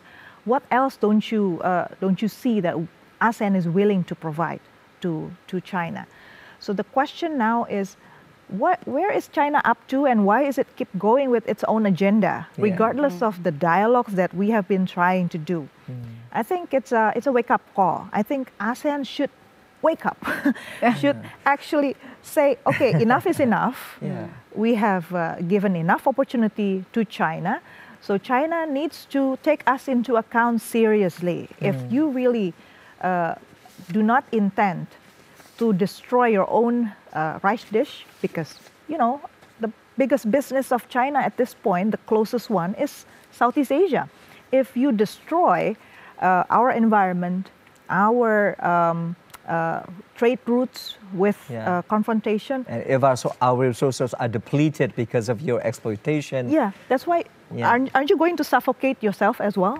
Maybe that's something they don't realize, all of this divide and conquer method that China has been doing in Southeast Asia needs to stop. But is there a way to overturn their actions? As you say, it is opposite of what they're saying on the table. The actions are the other way around. Is there a way to turn it? Because we are weakened by our dependencies to China, different levels of dependencies from these member states. But before you answer, we have a report coming in, right, Val?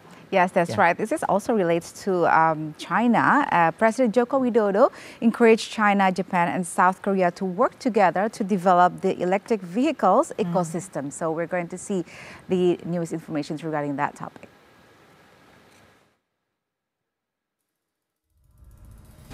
President Joko Widodo encourages China, Japan, and South Korea to work together to develop the electric vehicle or EV ecosystem. President Jokowi made the call at the opening of the ASEAN Summit +3. President Jokowi said that one has to create new business opportunities to support green economic development as a future business priority. President Jokowi said, though, that such targets will not be achieved if peace and stability in the region is disrupted. President of South Korea, Yoon Suk-yeol, welcomes Jokowi's proposal by encouraging the head of states to perform a new framework for the future cooperation in ASEAN and the three partners. According to Yun, the ASEAN Plus 3 or APT must be able to continue its vision since it was formed in 1997 to respond to the global financial crisis at that time, as well as to deal with the current various challenges in geopolitical competition, open conflict, and climate crisis. Yun said that the four countries alliance will contribute to build ASEAN and to create peace and prosperity in the Indo-Pacific and the world, particularly in developing the EV ecosystem. On to another report now. ASEAN and Japan agreed to strengthen bilateral cooperation. As a strategic partner, Japanese Prime Minister Fumio Kishida announced a Japan-ASEAN Comprehensive Connectivity Initiative on 6 sectors. Take a look. I said. Japanese Prime Minister Fumio Kishida told the ASEAN Indo-Pacific Forum, or AIPF, which has been held for 2 days on Tuesday and Wednesday, the 6 sectors that will be developed by Japan to strengthen connectivity with ASEAN under the Japan-ASEAN Comprehensive Connectivity Initiative are transportation infrastructure development, digital connectivity, maritime cooperation, supply chain resilience, electrical connectivity, and human and knowledge connectivity. Premier Kishida said that in order to strengthen and develop Japan-ASEAN cooperation, Japan will provide training program for ASEAN citizens, including one targeted as improving capacity of maritime law enforcement by training personnel of Marine Security Institution, as well as maritime police in ASEAN countries. Regarding transportation infrastructure, Kishida vows Japan will involve in development projects in ASEAN countries such as ports, roads, railways, and airports. In December this year, ASEAN and Japan will celebrate their 50 years of relations. The Japanese premier invites ASEAN leaders to attend the 50-year relationship celebration that will be held in Tokyo, Japan. Coordinator country for Japan. I also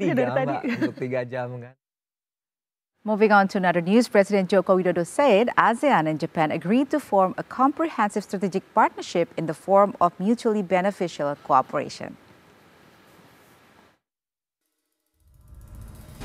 President Joko Widodo made the remarks at the opening of the 26th ASEAN-Japanese Summit. The ASEAN and Japan agreed to form a strategic comprehensive partnership. According to President Jokowi, a stronger cooperation will give the opportunities to meet the need of infrastructure investment that is required by countries in ASEAN in the amount of $184 billion per year. Cooperation opportunities can be strengthened in the ASEAN Infrastructure Fund and the ASEAN Catalytic Green Finance Facility. Both have important role in supporting green infrastructure connectivity. President Jokowi assured the strengthening of cooperation between ASEAN and Japan will grow. From geographic standpoint, Japan and ASEAN are in Asia. Therefore, the two equally have the same great responsibility to keep the region in peaceful, stable, and prosperous condition. In the meantime, ASEAN and Canada expect to finalize a free trade agreement following the launch of the ASEAN-Canada Strategic Partnership. President Widodo, for your welcome here. Southeast Asian leaders met with Canada's Prime Minister Justin Trudeau at the annual summit of the regional bloc chaired by Indonesia. Prime Minister Justin Trudeau said his country expects to finalize a free trade agreement with ASEAN following the launch of the Canada-ASEAN Strategic Partnership. In the meantime, President Joko Widodo, who chaired the ASEAN-Canada Summit, partnership of the parties is entering a new phase as strategic partners. He hoped the new phase will provide greater benefits for the people and the South Asia.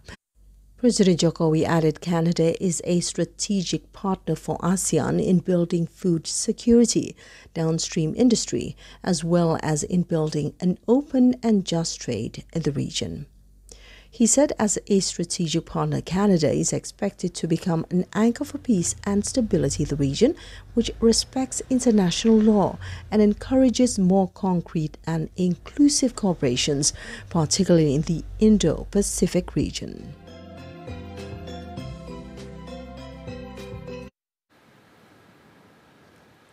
Yeah, so we can see for the last 3 days, there are a lot of multilateral meetings between ASEAN and its partners. So we also know that they talk about health security issues, green energy sectors. So should we pay more attention toward these issues instead of, security, Myanmar issues or geopolitical issues, something like that?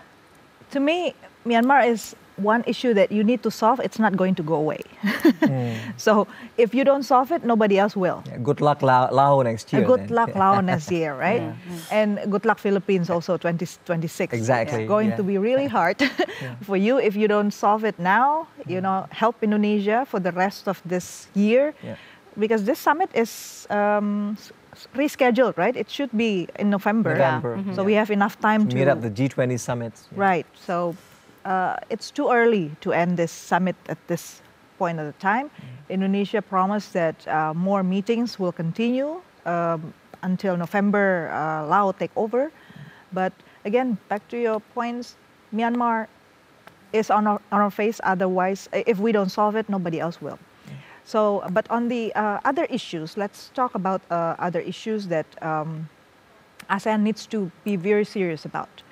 I think the issue of climate change is very central at this point. We have seen the worst out of the climate change in our neck of the wood, the heat that we've been experiencing. And if you see the reports, it's truly a reality now that we are experiencing one of the hottest year. Yeah, predicted to be even hotter next year, Dina. Oh, yeah, of course. It's going to be really ugly. I mean, for us in the air-conditioned room, we are lucky, but for farmers, for fishermen... we have to be on the outdoor setting all day long. Yes, on the seas, for instance, we are talking about how important we as archipelagic country, Philippines, archipelagic country, to enjoy, prosperity on the sea as well.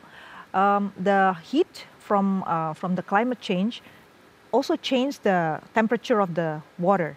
So it creates waves that are much higher than what fishermen can anticipate. So we really talk about not just changing lifestyle at the cities, in the cities, but also for people who day-to-day basis wait for the time to go to the sea and fish. They need solution. Most of countries in Southeast Asia have small boats. Our capacity of boats is so small compared to China, Australia, United States, and Taiwan, I have to say. When I say small, our size of vessels are about 150 to 300 gross ton, whereas China, Australia is up to 2,000 and 3,000 gross ton. So imagine how big, the comparison. What's the impact to the people? Of course, when the water is high and they cannot go to the ocean, they cannot eat, right? Whereas all of these competitors from the major powers, bigger facilities, they can continue on fishing regardless of what the weather is. So again, we are at the very not so fortunate situation. That's number one for the ocean. Number two, on the rivers, because polluted rivers contribute to polluted oceans. And rivers are our source for clean water for lots of cities across ASEAN. Mekong River, they have been working so hard and yet with not much result as well, because they share the same water from the higher lands of Laos to the lowest part of Vietnam. And in between, they suffer from clean water. And as I said, Myanmar also, separate water because they have Irrawaddy River. Every day, at least 110 tons of plastics are floating into the ocean, Indian Ocean at that time. So we are really talking serious impacts to our life as we know it. Yeah. If something is not being done in ASEAN, then who will take care of it? Yeah. It's interesting when you mention water because it impacts everything, our food, the crops, the livestock, which is the basic staple of human livelihood. When it is disrupted, as you would say, the whole entire hierarchy of livings will be disrupted. And also healthcare. And healthcare. Right. On that note, I was about to mention healthcare. Have we had enough work done within the ASEAN structure to address health problems in the region? The WHO, the World Health Organization. However, before you continue on, we have live pictures there where our Minister of Tourism Creative Economy, Sandiaga Uno, is welcoming in person the Minister of Foreign Affairs of Russia, Sergei Lavrov. There he is at the Jakarta Convention Center, the very venue for the meeting. We believe getting ready for the next summit that he will be taking part in later on in the day, which is the East Asia Summit. Look at the lush settings of the future capital of Indonesia, Nusantara, with digital birds flying in the background. Yeah, it's interesting that Russia will be part of the East Asia Summit. So we want to know what's their take on the East Asia situation. If you may comment on Russia's participation or presence today, what will it be? It's interesting that parallel to this meeting in ASEAN Summit, the Western countries' embassies are very, very alert on how we respond to Russia, China, and India. It's been a thorn in our presidency with the war, and now they're all asking questions to civil society groups. What's your take? Are you siding with China, Russia? Always the same questions. So the competition is competition between this, and not only competition, rivalry among these countries is really, really serious. It's already on our face. Even civil society needs to describe where they are in this entire... the cold temperature in the meeting room is even colder with their presence together. It's actually maybe hotter, not colder. Maybe hotter. On that note, probably hotter due to the tensions. Yes, I was referring to the Cold War, though. Marina, continue, please. Because we know what happened during the G20 meeting in Bali last year, right? So, so what can we expect from this year in ASEAN Summit? With the participations of Russia, will they do or suggest anything tangible regarding ASEAN or East Asia's situation? East Asian Summit has always been placed in the fora of political economic dialogue aspects. So it's not pure economic and not defense, but more on the political economic side. So the questions about de-dollarization, payments, and trades, commerce, and then investment. I think that will be the major thing that they're going to discuss. And maybe this way, it will be less contentious and unbearable than the G20 summit, because G20 talks more about politics and defense geopolitics, right? So maybe this one, Sergei Lavrov will survive coming out from the ASEAN East Asian Summit meeting. However, we believe that Mr. Sergei Lavrov is carrying over words from the capital Moscow to the table of the East Summit today. And one point I'd like to note out was the meeting of energy ministers of ASEAN level, where there was no words of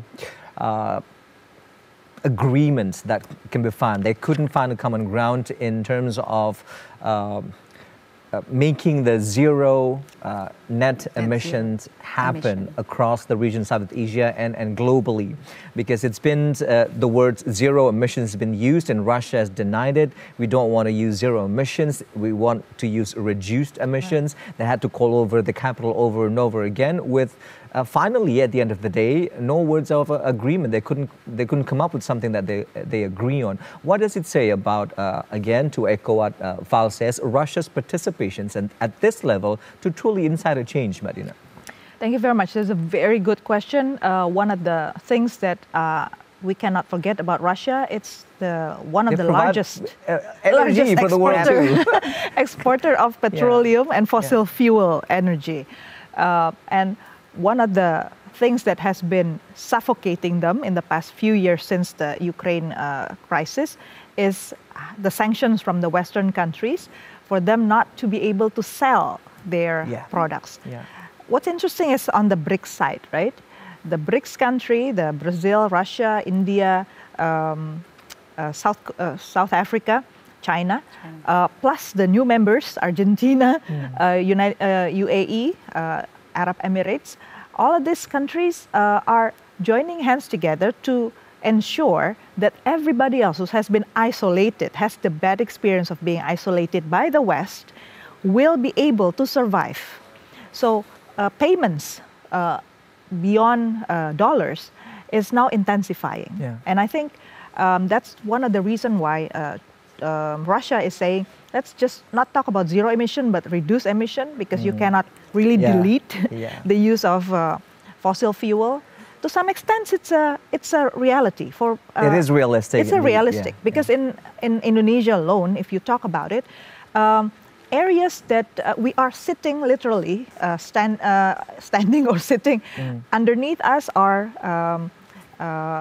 fossil fuels. And so if we look for something else that's more expensive in technology, and we have not yet produced our own like solar panels and on a massive scale, on massive scale, then for the poor people, it's cheaper to just use what's available. So you just refine the technology. So maybe the question to Russia is, how can you make sure if we reduce the use of fossil fuel, it will still help us mitigate the climate change? What will it provide? So we can talk more about intensifying cooperation on that regard. All right. All right, this has been such an eye-opening conversation, for lack of a better word. In the meantime, we'll have to take a quick break again. We'll bring you more live pictures from the summit happening here in the capital, Jakarta. Stay with us on TV Our World. CD foresees ASEAN's GDP.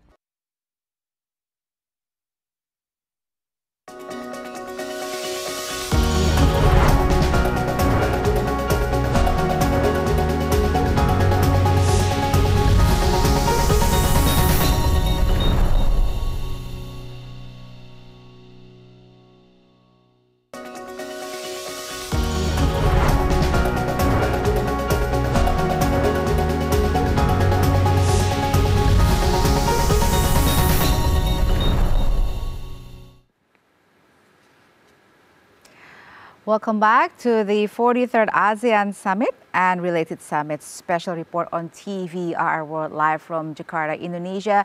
And at the moment, we are seeing the arrival of the Prime Minister of Australia, Anthony Albanese. Val, you're an Australian graduate. How do you feel about seeing the current Prime Minister? Yeah, we can see that back in. we can see that the relations between Indonesia and Australia now is getting stronger, flourishing. Yeah, I think it's a good sign. And then also we know that Australia is now participating more, especially in ASEAN, if you're talking about ASEAN Summit. So, and I think in terms of not only about security, but also in trade, in energy, we're seeing that there are flourishing relations within Australia and Indonesia, and we're talking about ASEAN, it's also included in that part. What is your opinion about this participation of Australia? Australia, to a lot of extent, is quite similar to Indonesia in its economic profile, because it exports commodities and it's also rich in minerals and petroleum and coal as well. So it's also a country struggling in shifting its direction from fossil fuel based to more renewable energy. So a lot has been discussed between the two countries to intensify relationship, but because we export almost similar products, it's quite challenging. It's been quite challenging. So what has been intensified is mostly on people-to-people connection, scholarships, like yourself. That's more like the realistic, and then fashion show, cultural activities. And the fact that Madam Penny Wong speaks fluent Bahasa Indonesia, because that is really heartwarming. But on the other side is on the other side of the picture is intensifying defense cooperation between Australia and the United States under our nose. Yeah. However, there's been some tension, but in the relations of Australia with China due to their participations in AUKUS. It has dampened down a little bit. But how do you think it plays out into the participations of Australia in ASEAN? Because yesterday, Prime Minister Albanese also spoke at the IPF, the ASEAN Indo-Pacific Forum, and he made such significant remarks on the commitment of Australian governments to ASEAN within the Indo-Pacific framework. Yeah, let's put it beyond just statements. Yeah, I really hope that's the issue that comes into fruition. Yeah, true. The framework of Indo-Pacific has often clouded dialogues and trust among member states in ASEAN. The United States, which at this point has special relationship with Australia and the United Kingdom through AUKUS on defense partnership, they have been so progressive, if you can say progressive from their end, they call it progressive, right? Have been very intensive to make sure that there's interoperability of their equipments, defense equipments. They are so prepared on facing potential of open confrontations or so-called war between nations. And to do so, they also complement that with the carrot. In diplomacy, you have carrot and stick. The carrot part is the IPEF, the Indo-Pacific Economic Framework. Yeah. Some countries inside of ASEAN has benefit from it. Indonesia, not yet, because politically we're still trying to, swing it. But the question is, where is Australia in all of this? Australia have committed itself to be part of AUKUS. So we have to see it more objectively because of that. Regardless of what it says in front of ASEAN, we should also watch what they do inside of AUKUS. Yeah, it's interesting that Australia said that it's going to its commitment totaling 95.5 million Australian dollars to finance various strategic projects in the ASEAN region. What are the projects that you think is going to be the focus of this pledge? They do a lot on healthcare. That's what I know. On like medical equipments, vaccines, and all sorts of medicines. They also have programs. They support projects like on anti-trafficking through Bali process and connecting, dialogues among Interpol as well. So maybe there are other aspects of cooperation or economics that I cannot quite remember exactly. Right. But Australia basically plays really nicely between the pushing and the carrot parts, If you work with Australia, this is what you can get. And it becomes the soft power face of the United States because it's closer to us, to Southeast Asia than the United States. United States, since President Biden, I see that their approach or United States approach is to wing the relationship or the diplomacy in Southeast Asia to Australia. United Kingdom, to some extent, since they stuck with the EU deal that's not a deal, they start seeing also getting more intensive presence in Southeast Asia. But the longer player here who has foot on the region is Australia. So Australia become like the anchor for this AUKUS cooperation, the eye and ear for the United States as well as for the United Kingdoms. Right. So to Australia, we have to pay close attention to what they do. Yeah. I think it's important to not lose sight of what reality happens behind our back. All right. As a matter of fact, we actually have the report just on that, Marina, on what Val has mentioned earlier. Australia has pledged a commitment of 95.4 million Australian dollars, or around 61 million US dollars, to finance various initiatives to boost ties between the country and the ASEAN bloc. The energy transition Australia's Prime Minister Anthony Albanese said in his speech at ASEAN Indo-Pacific Forum, or AIPF, in Jakarta, that Australia pledged its commitment totaling 95.5 million Australian dollar to finance various strategic projects in ASEAN region. Prime Minister Albanese said the first project is to form a new deal to engage with private and public investors in the ASEAN region.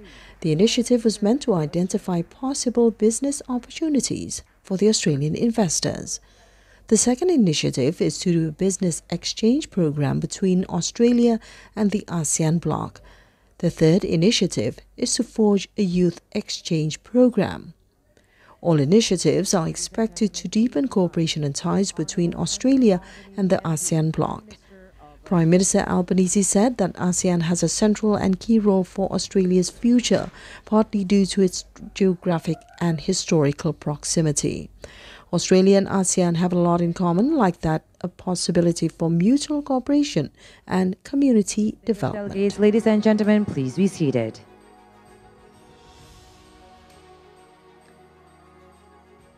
We had just concluded. Chinese Prime Minister Li Qiang says China and ASEAN have taken concrete actions in efforts to maintain regional stability amidst various challenges. Addressing the 26th ASEAN-China Summit held in Jakarta, Chinese Prime Minister Li Qiang said the China-ASEAN cooperation must remain strong and continue to move forward despite facing many challenges.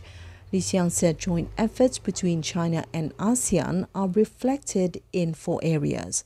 First, the commitment to treat each other sincerely and with mutual trust, regardless of ongoing global developments. Second, China and ASEAN are committed to assisting each other and consistently strengthening practical cooperation in traditional and non-traditional security fields, including when facing challenges like COVID-19. Third, both parties are committed to mutually beneficial cooperation, including keeping the markets open to each other. Li Qiang mentioned that the two-way trade volume between China and ASEAN last year reached more than $170 billion, a double increase compared with a decade ago. Fourth, China and ASEAN have promoted new cooperation in addressing climate change, environmental protection, energy transition, and poverty alleviation through the ASEAN-China Sustainability Development Cooperation, which has been carried out over the last 2 years. The meeting as ASEAN observer, and I look forward. To another report now, South Korean president says his country, together with the United States and Japan, fully supports the ASEAN leading regional architecture and ASEAN centrality.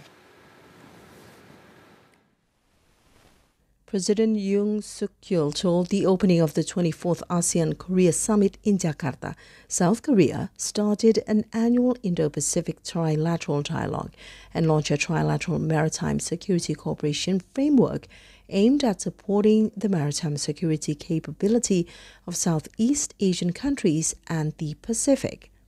The trilateral dialogue Yoon referred to is trilateral cooperation between South Korea, the United States, and Japan that was produced at Camp David last August.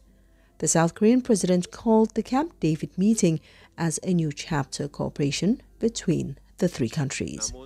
Yoon also mentioned that South Korea launched the Korea-ASEAN Solidarity, or KASI initiative last year. The initiative affirms South Korea's support to ASEAN centrality, strengthens strategic cooperation in politics and security, and explores cooperation in digital infrastructure and climate change. This initiative also provides Korea's full support for ASEAN's view on the Indo-Pacific, or the ASEAN Outlook on Indo-Pacific, or AOIP. Areas of focus, expanding the breadth and depth of our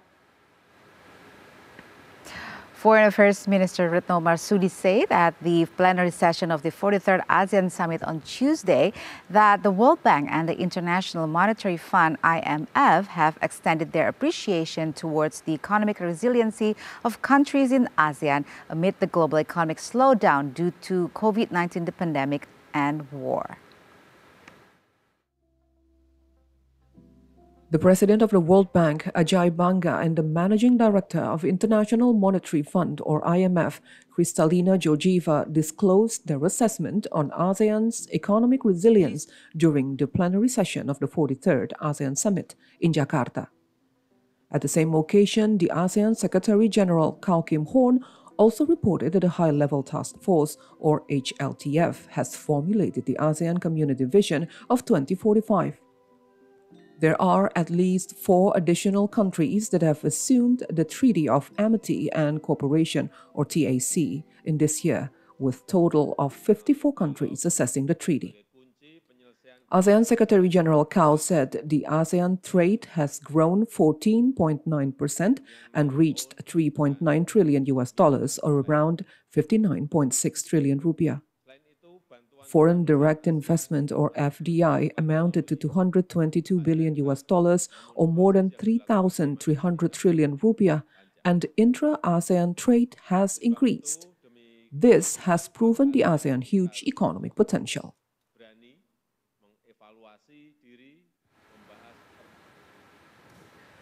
President Joko Widodo seeks for negotiations on the Indonesia-Canada Comprehensive Economic Partnership Agreement, or ASEAN, to be completed by the end of 2024. The agreement revolves around the ASEAN-Canada Strategic Partnership, which will soon be launched and is expected to be followed immediately with concrete cooperation. Indonesia held a bilateral meeting with Canada on the sidelines of the ASEAN Summit on Tuesday. Indonesian Minister of Foreign Affairs Retno Marsudi told the media after accompanying President Joko Widodo to a meeting with Canadian Prime Minister Justin Trudeau that Indonesia puts all efforts for the Indonesia-Canada Comprehensive Economic Partnership Agreement, or ASEAN, negotiations to be completed by the end of 2024.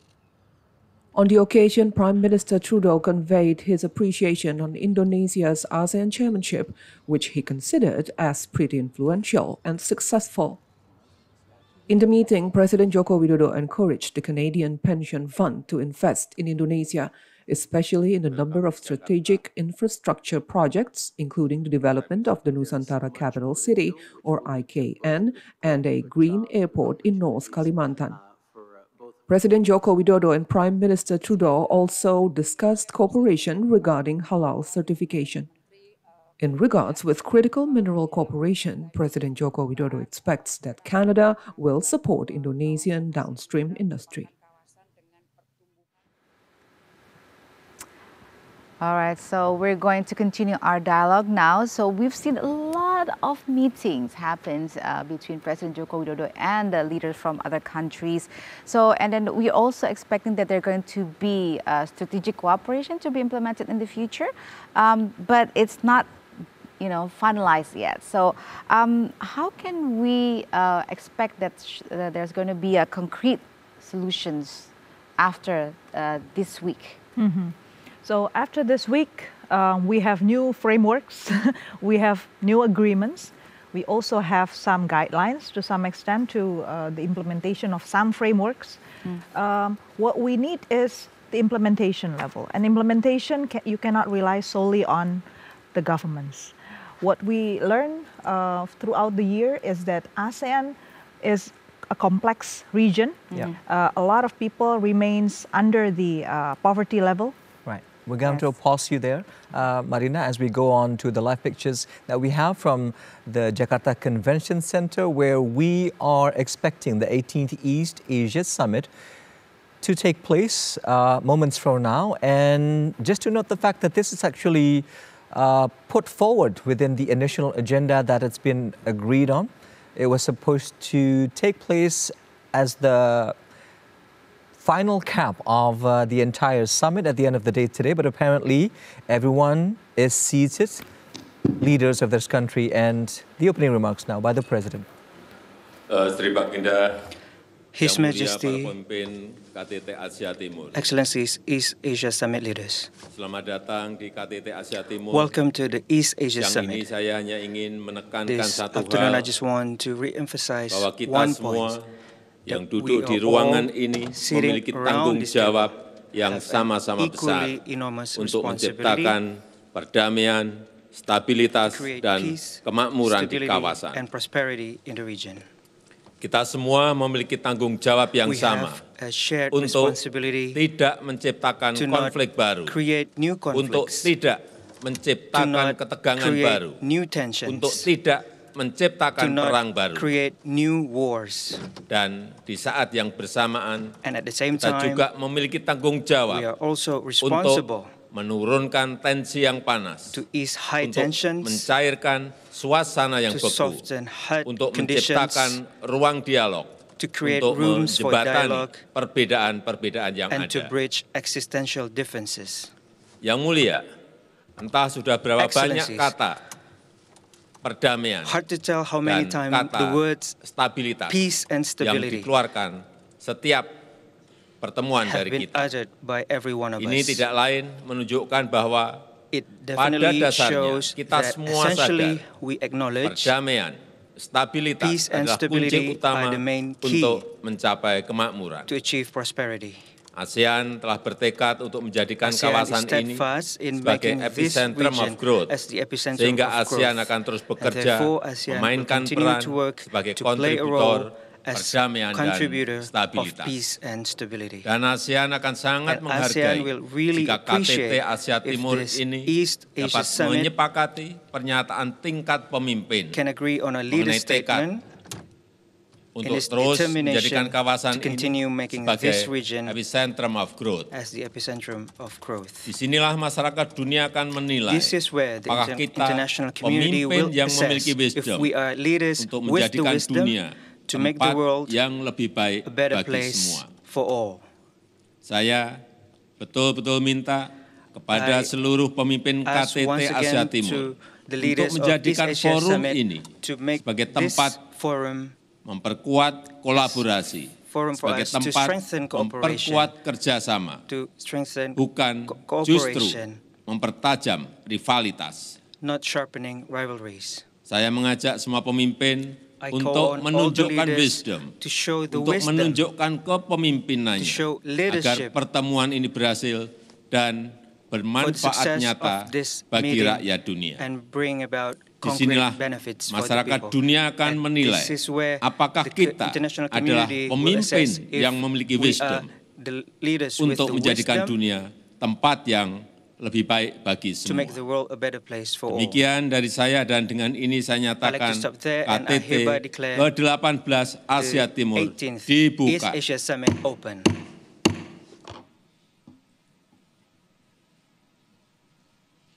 Sri Baginda, yang mulia para His pemimpin Majesty, KTT Asia Timur, Excellencies, sejalan East dengan Asia semangat Summit leaders, kerjasama yang in line with the inklusif spirit of pada inclusive rangkaian cooperation, KTT kali ini as part of this summit, telah disepakati MOU kerjasama Cooperation antara MOU ASEAN has been agreed dengan by Indian the Ocean Rim Association ASEAN with dan IORA Pacific and Island PIN. Forum. Untuk itu, saya menyambut baik kehadiran Presiden On that note, I Bangladesh welcome dan participation Perdana Menteri of the Kepulauan President of Cook Bangladesh pada and Prime KTT Minister Asia of Timur the ini. Cook Islands in Saya today's ingin East mengundang Asia para Summit. tamu ketua I would like to invite menyampaikan the guests pandangannya. of the chair to share their views.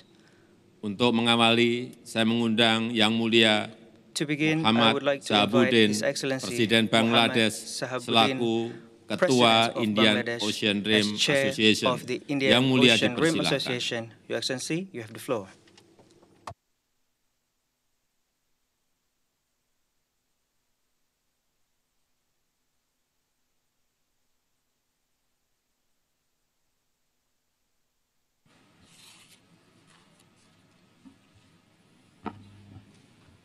Honorable President, Republic of Indonesia, Honorable Head of States and Governments and Dialogue Partners, Honorable Secretary General of ASEAN, Honorable Ministers and other heads of delegation from member states and dialogue partners. Excellencies, ladies and gentlemen, Assalamu alaikum, and very good morning to you all. It is my distinct honor to be able to attend the 43rd ASEAN Summit and related summits. I congratulate the current ASEAN Chair, Indonesia, for commendably steering ASEAN during their tenure. I also express my heartfelt gratitude to the Chair for extending a warm hospitality in a beautiful Jakarta. Dear audiences, I would like to begin by paying my deepest tribute to the architect of the independent Bangladesh, father of the nation, Bangabandhu Sheikh Mujibur Rahman. Bangladesh has made a transformative journey since its independence and tremendous progress in almost all sectors of socio-economic development under the stewardship of our Honorable Prime Minister, Her Excellency Sheikh Hasina. Distinguished delegates, Bangladesh wishes to enhance its relations with ASEAN and institutionalize it by becoming ASEAN sectoral dialogue partner. There are many sectors including trade, investment, transnational security issues, climate change, where ASEAN and Bangladesh can cooperate. If we get ASEAN sectoral dialogue partner status, there would be mutual benefits in many areas through increased economic cooperation, access to regional markets, strengthened regional integration, exchange of knowledge and best practices, enhanced regional security of cooperation, and cultural and people-to-people exchange. I believe this status would open up ample opportunities for both sides and promote Bangladesh's relation with ASEAN. Excellencies, the Indian Ocean Rim Association, IORA, has evolved into an important regional forum on shared values and mutual cooperation. It has provided a platform for cooperation in 6 priority areas and 2 cross-cutting issues with possibilities for even more. The region linked by commerce for centuries is still at the center of global trade and investment flows. IORA can reap benefits from most of the emerging connectivity options, and ASEAN is on top of this list. Therefore, the IORA current chair, I am very happy to see the institutionalization of cooperation between ASEAN and IORA. And I warmly welcome the newly signed MOU between them. I believe it will be an important mechanism to enhance mutually beneficial cooperation. Bangladesh has made significant contributions in preparing the IORA outlook on the Indo-Pacific during her chairship. I believe that IORA engagement in the Indo-Pacific region would ensure a fair, equitable, and sustainable trade and investment environment that would enhance economic growth and cooperation while building resilient regional and global values chains. Dear friends, Mother of Humanity, Honorable Prime Minister Sheikh Hasina, sheltered 1.2 million forcibly displaced people from Myanmar on humanitarian ground. Even in the 7th year of the crisis, there is no solution in sight. Whereas Bangladesh is pushed to the limits, it is the collective responsibility of the international community to find a durable solution to this crisis in its place of origin in Myanmar. Further delay to commence safe, voluntary, and sustainable repatriation and shortage of humanitarian support may put the entire region at risk. We call upon the international community to urgently act on this very urgent matter. Dear friends, I congratulate the government of Indonesia for successfully hosting the 43rd ASEAN Summit and related summits. I wish you all good health and happiness. Thank you all. Khuda Hafiz. Joy Bangla, long live Bangladesh.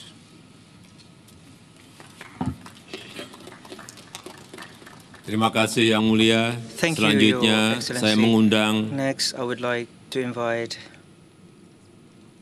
Yang Mulia Mark Brown, His Perdana Excellency Mark Menteri Brown, Kepulauan Cook, Prime selaku Minister of Ketua the Cook Islands, Pacific Island as the Forum. Chair of Yang the Mulia, Pacific saya Island persilakan. Forum. Excellency, you have the floor.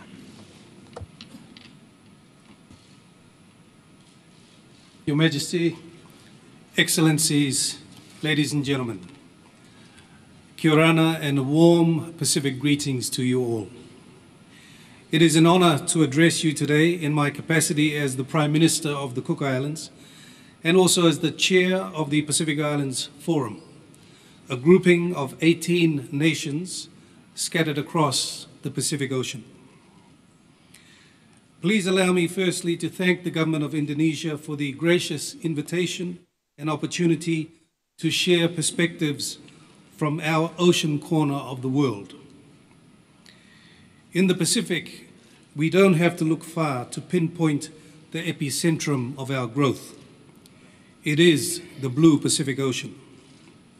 It is from our ocean that we derive our history, our connection with each other, our culture, our livelihoods, our being as a Pacific peoples. As large ocean states, we are custodians of nearly 20% of the Earth's surface, and we place great cultural and spiritual value on our ocean and land as our common heritage. The Pacific, like the rest of the world, continue to grapple with recovery from the deep impacts of the COVID-19 pandemic on our island economies. The pandemic exacerbated existing vulnerabilities within our national systems, emphasizing the systemic issues around volatile or low growth trends, narrow-based economies, and restricted resources, and also our high vulnerability to disasters and climate risks, all while facing inhibiting production costs, particularly infrastructure costs. Indeed, the pandemic has reaffirmed the vitality and importance of strengthening economic resilience so that we are better equipped to face future shocks. For us, it is imperative that we work towards an economic resilience that is underpinned by strengthened collaboration and partnerships between the region's public and private sector, state-owned enterprises, non-state actors, and our development partners. In addition, regional stability is a collective strength that must be treasured and nurtured. Together, we can achieve robust and responsive economic strategies that will ensure resilience and foster economic prosperity. In fact, this is one of the key reasons why we are here today at this 43rd ASEAN Summit, to foster a new relationship, to strengthen cooperation, and to nurture a partnership between the Pacific Islands Forum and ASEAN that will drive development and growth in our regions. But I must be realistic. At the same time, we face a number of realities and challenges that require a regional architecture that is dynamic and capable of responding to our unique circumstances to support sustainable growth and our development agenda. As leaders, we are acutely aware of the opportunities and limitations of both national and regional mechanisms. On most matters, it is fair to say that we defer to national systems or mechanisms. The few issues that remain, however, represent the most critical collective issues that we face as a region. Climate change, the health of our oceans, our environment, economic development, and regional security and peace, to name a few. Indeed, over the years, we have seen the Pacific regional architecture grow to respond to the collective interests and needs of our region. We have committed to strengthening our regional architecture to deliver the vision of our leaders as articulated through the 2050 strategy for the Blue Pacific continent. Our long-term vision is for a resilient Pacific region of peace, harmony, security, social inclusion, and prosperity that ensures all Pacific peoples can lead free, healthy, and productive lives. In the last 3 years, our forum has been the subject of significant ongoing reforms and transformation to ensure that the regional architecture is fit for purpose. Indeed, the review of the regional architecture has the potential to redefine how we, as a collective, advocate, engage, and achieve political settlements. Indeed, the effectiveness of regionalism is dependent on political will, our shared commitment to it, and the partnerships we forge to achieve common goals. Earlier this week, I was honored to have been part of the formalization of the relationship between the Pacific Island Forum and ASEAN through the signing of an MOU.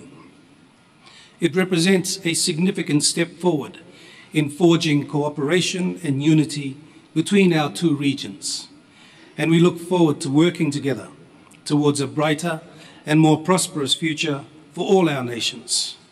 Excellencies, I thank you very much. Midagi Mata.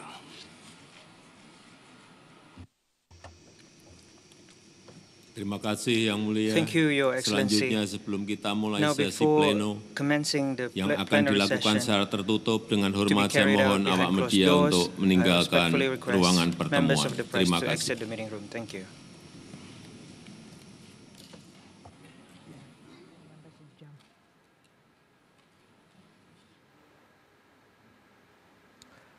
There you have it, the opening sessions of the 18th East Asia Summit taking place here in Jakarta as a part of the 43rd ASEAN Summit. In the meantime, let's go on to the grounds where we have our reporter Audrey Utoyo coming in just a few moments with the latest developments on the grounds as she's there since very early in the morning to take witness to what exactly has been transpiring all day long. In the meantime, I'll wait great connections from our colleague there. Let's go on ahead to the opening of the East Asia Summit. That's right. We want East to know Asia. your comments. Because key takeaway from that. Yeah, it's interesting that the President Jokowi addressed in one main message about responsibility to create peace, stability, and prosperity in the region. And after that, he also underlined that not to create new war. What do you think?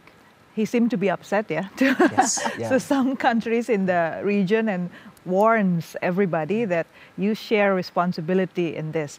I wonder why he chose the word, or somebody who wrote his speech actually say everybody share the same responsibility. In my view, it's not the same. Some countries have more responsibility than others. Well, on that note, I really think we have to be realistic about the new normal.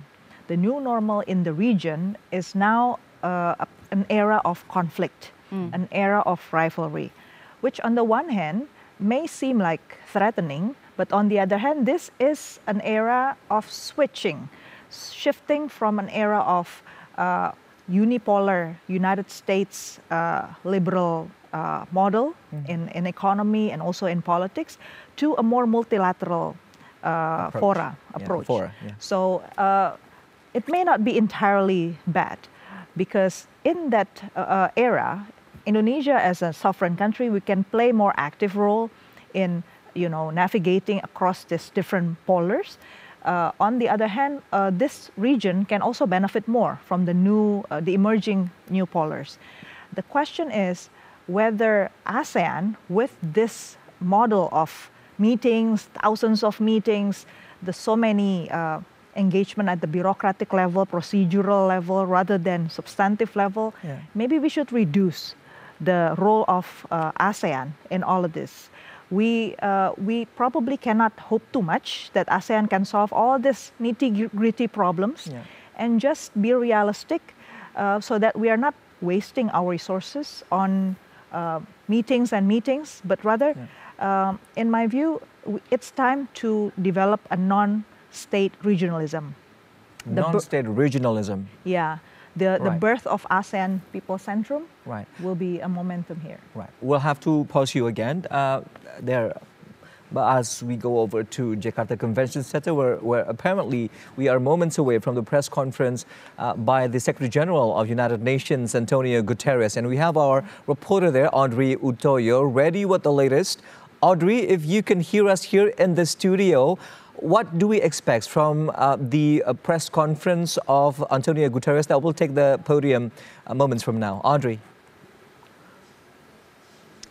Yes, hello, Rahmat and Valerina. I'm currently standing in the media center of the Jakarta Convention Center, in which the 43rd ASEAN Summit is still ongoing. Just now, we just saw opening remarks from President Joko Widodo, as well as the chair of the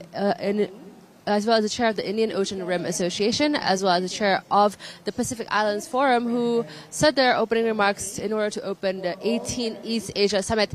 President Joko Widodo said in particular that they must ease tensions in the area to create room for dialogue and resolve differences between the countries, as well as having peace and stability, two words that have been repeated over and over again in order to achieving prosperity. And other than that, he also urged leaders to strengthen their cooperation between these nations and for them to act in wisdom. And after that, President Joko Widodo invited the President of Bangladesh, His Excellency Mohammed Shah Habuddin, in order to say his opening remarks, as he's the chair of the Indian Ocean Rim Association. And President Shah Habuddin mentioned how there must be increased economic cooperation, especially in the area, to exchange knowledge, to enhance security operations, and as well as saying that IRA has shared values and operations with ASEAN. And ASEAN is in the top of their list for the cooperation with IRA.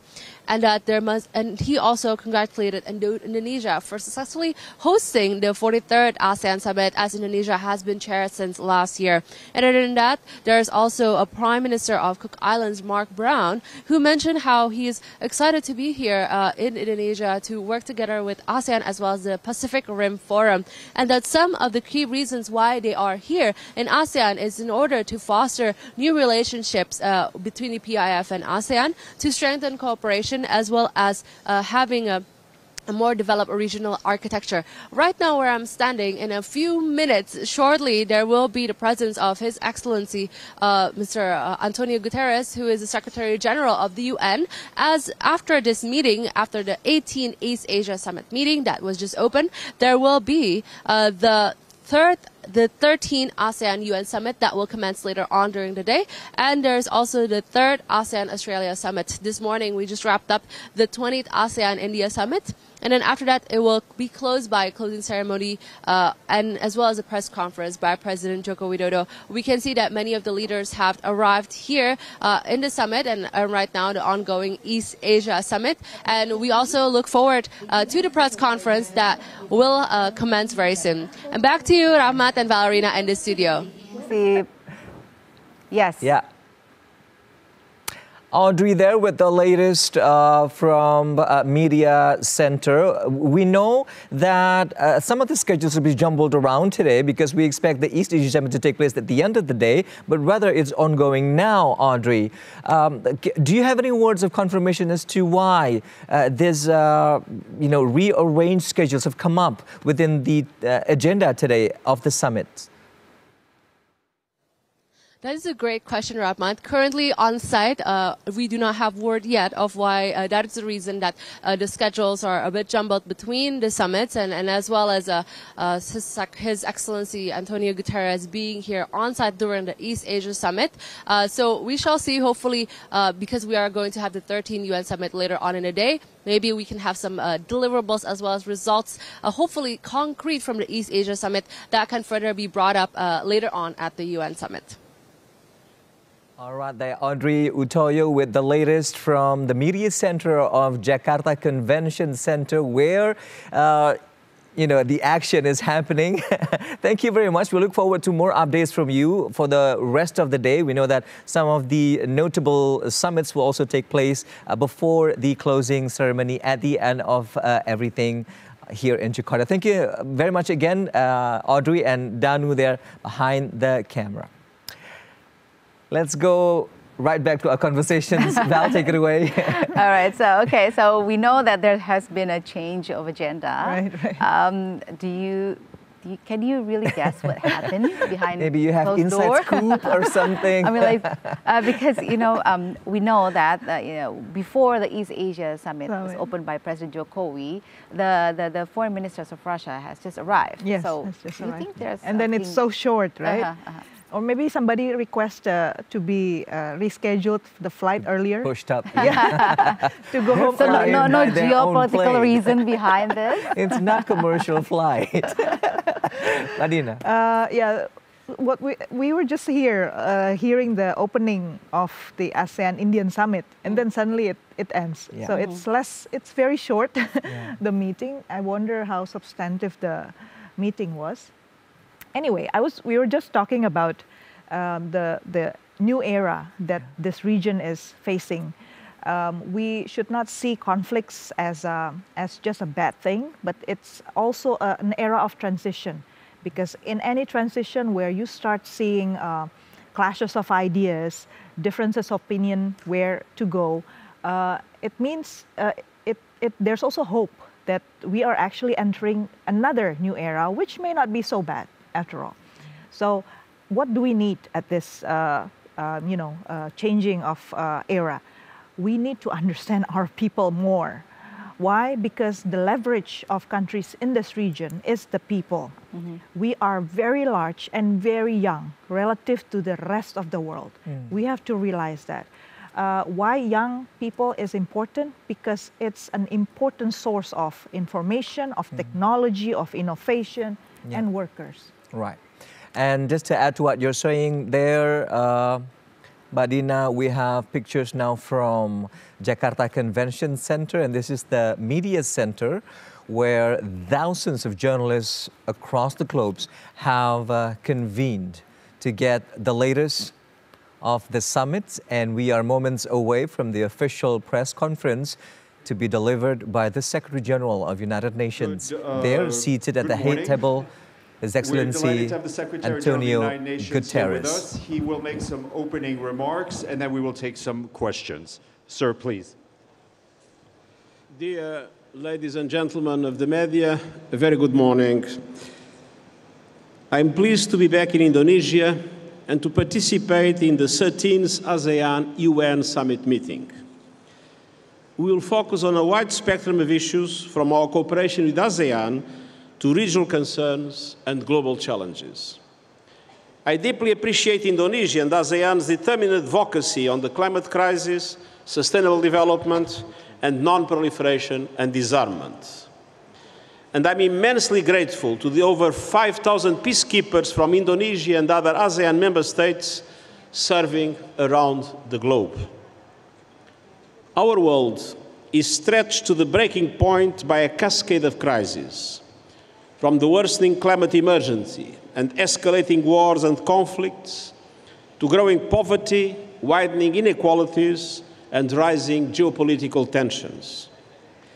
There is a real risk of fragmentation, of a great fracture in world economic and financial systems, with diverging strategies on technology and artificial intelligence, and conflicting security frameworks. I commend ASEAN and ASEAN member states for their vital role in building bridges of understanding. ASEAN has been an important factor for unity in a divided world. And we need this more than ever in a world that is increasingly multipolar and that requires strong multilateral institutions to go with it, based on equity, solidarity, and universality. Bhinneka Tunggal Ika, unity in diversity, is not only Indonesia's national motto, it is the key to forging a better future for all. We need cooperation on all fronts. On the peace front, I commend ASEAN's constructive role in working to defuse tensions from the South China Sea to the Korean Peninsula by prioritizing dialogue and promoting respect for international law.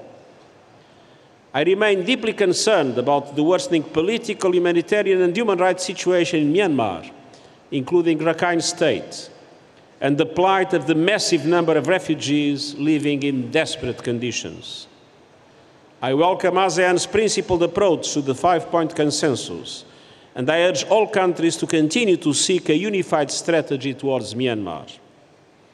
I also appreciate the determined efforts of Indonesia, as chair of the ASEAN, to engage all sides to the conflict in political dialogue, and I reiterate my urgent call on the military authorities of Myanmar to listen to the aspirations of its people, release all political prisoners, and open the door to the return to democratic rule. Ladies and gentlemen of the media, greater cooperation is also desperately needed on the climate front. We have just learned that this past June, July, and August were officially the hottest 3 months period on record. The so-called dog days of summer are not just barking, they are biting. Our planet has entered a summer of simmering, the hottest summer on record. Leaders must turn up the heat now for climate solutions. We can still avoid the worst of climate chaos, but time is running out, and we do not have a moment to lose. I have called for a climate solidarity pact in which all big emitters, and they are the G20 countries that I will be meeting from tomorrow onwards, I have called all big emitters to make extra efforts to cut emissions, with wealthier countries mobilizing financial and technical resources to support the emerging economies. And I've presented a plan to supercharge our efforts, the so-called acceleration agenda, which calls on developed countries to reach net zero as close as possible to 2040 and the emerging economies as close as possible to 2050. I commend ASEAN member states, the Indonesia and Vietnam, that are pioneering just energy transition partnerships, a crucial tool to unlock emission cuts, boost renewables, and grow the green economy. Greater ambition is needed across the board, along with much greater support and resources. At the same time, to deal with growing inequalities and to deal with climate action, we need to reform the global financial architecture, making it truly representative of today's economic and political realities and more responsive to the needs of developing countries. We need a new Bretton Woods movement, as the system we have was created after the Second World War, corresponding to the power relations and the economic situation of the world in 1945, very different from the present situation that we are facing now. So we need to establish also an effective debt workout mechanism to support payment suspensions, longer lending terms, and lower rates to the so many developing countries that are strangled with debt. And we need to increase the liquidity by rechanneling an additional 100 billion of unused special drawing rights through multilateral development banks, using the model proposed by the African Development Bank and the Inter-American Development Bank. These would allow to multiply resources by at least 5-fold. And we need an SDG, Sustainable Development Goals stimulus, of at least 500 billion a year to help rescue the Sustainable Development Goals, in which, unfortunately, we are in so many areas backtracking.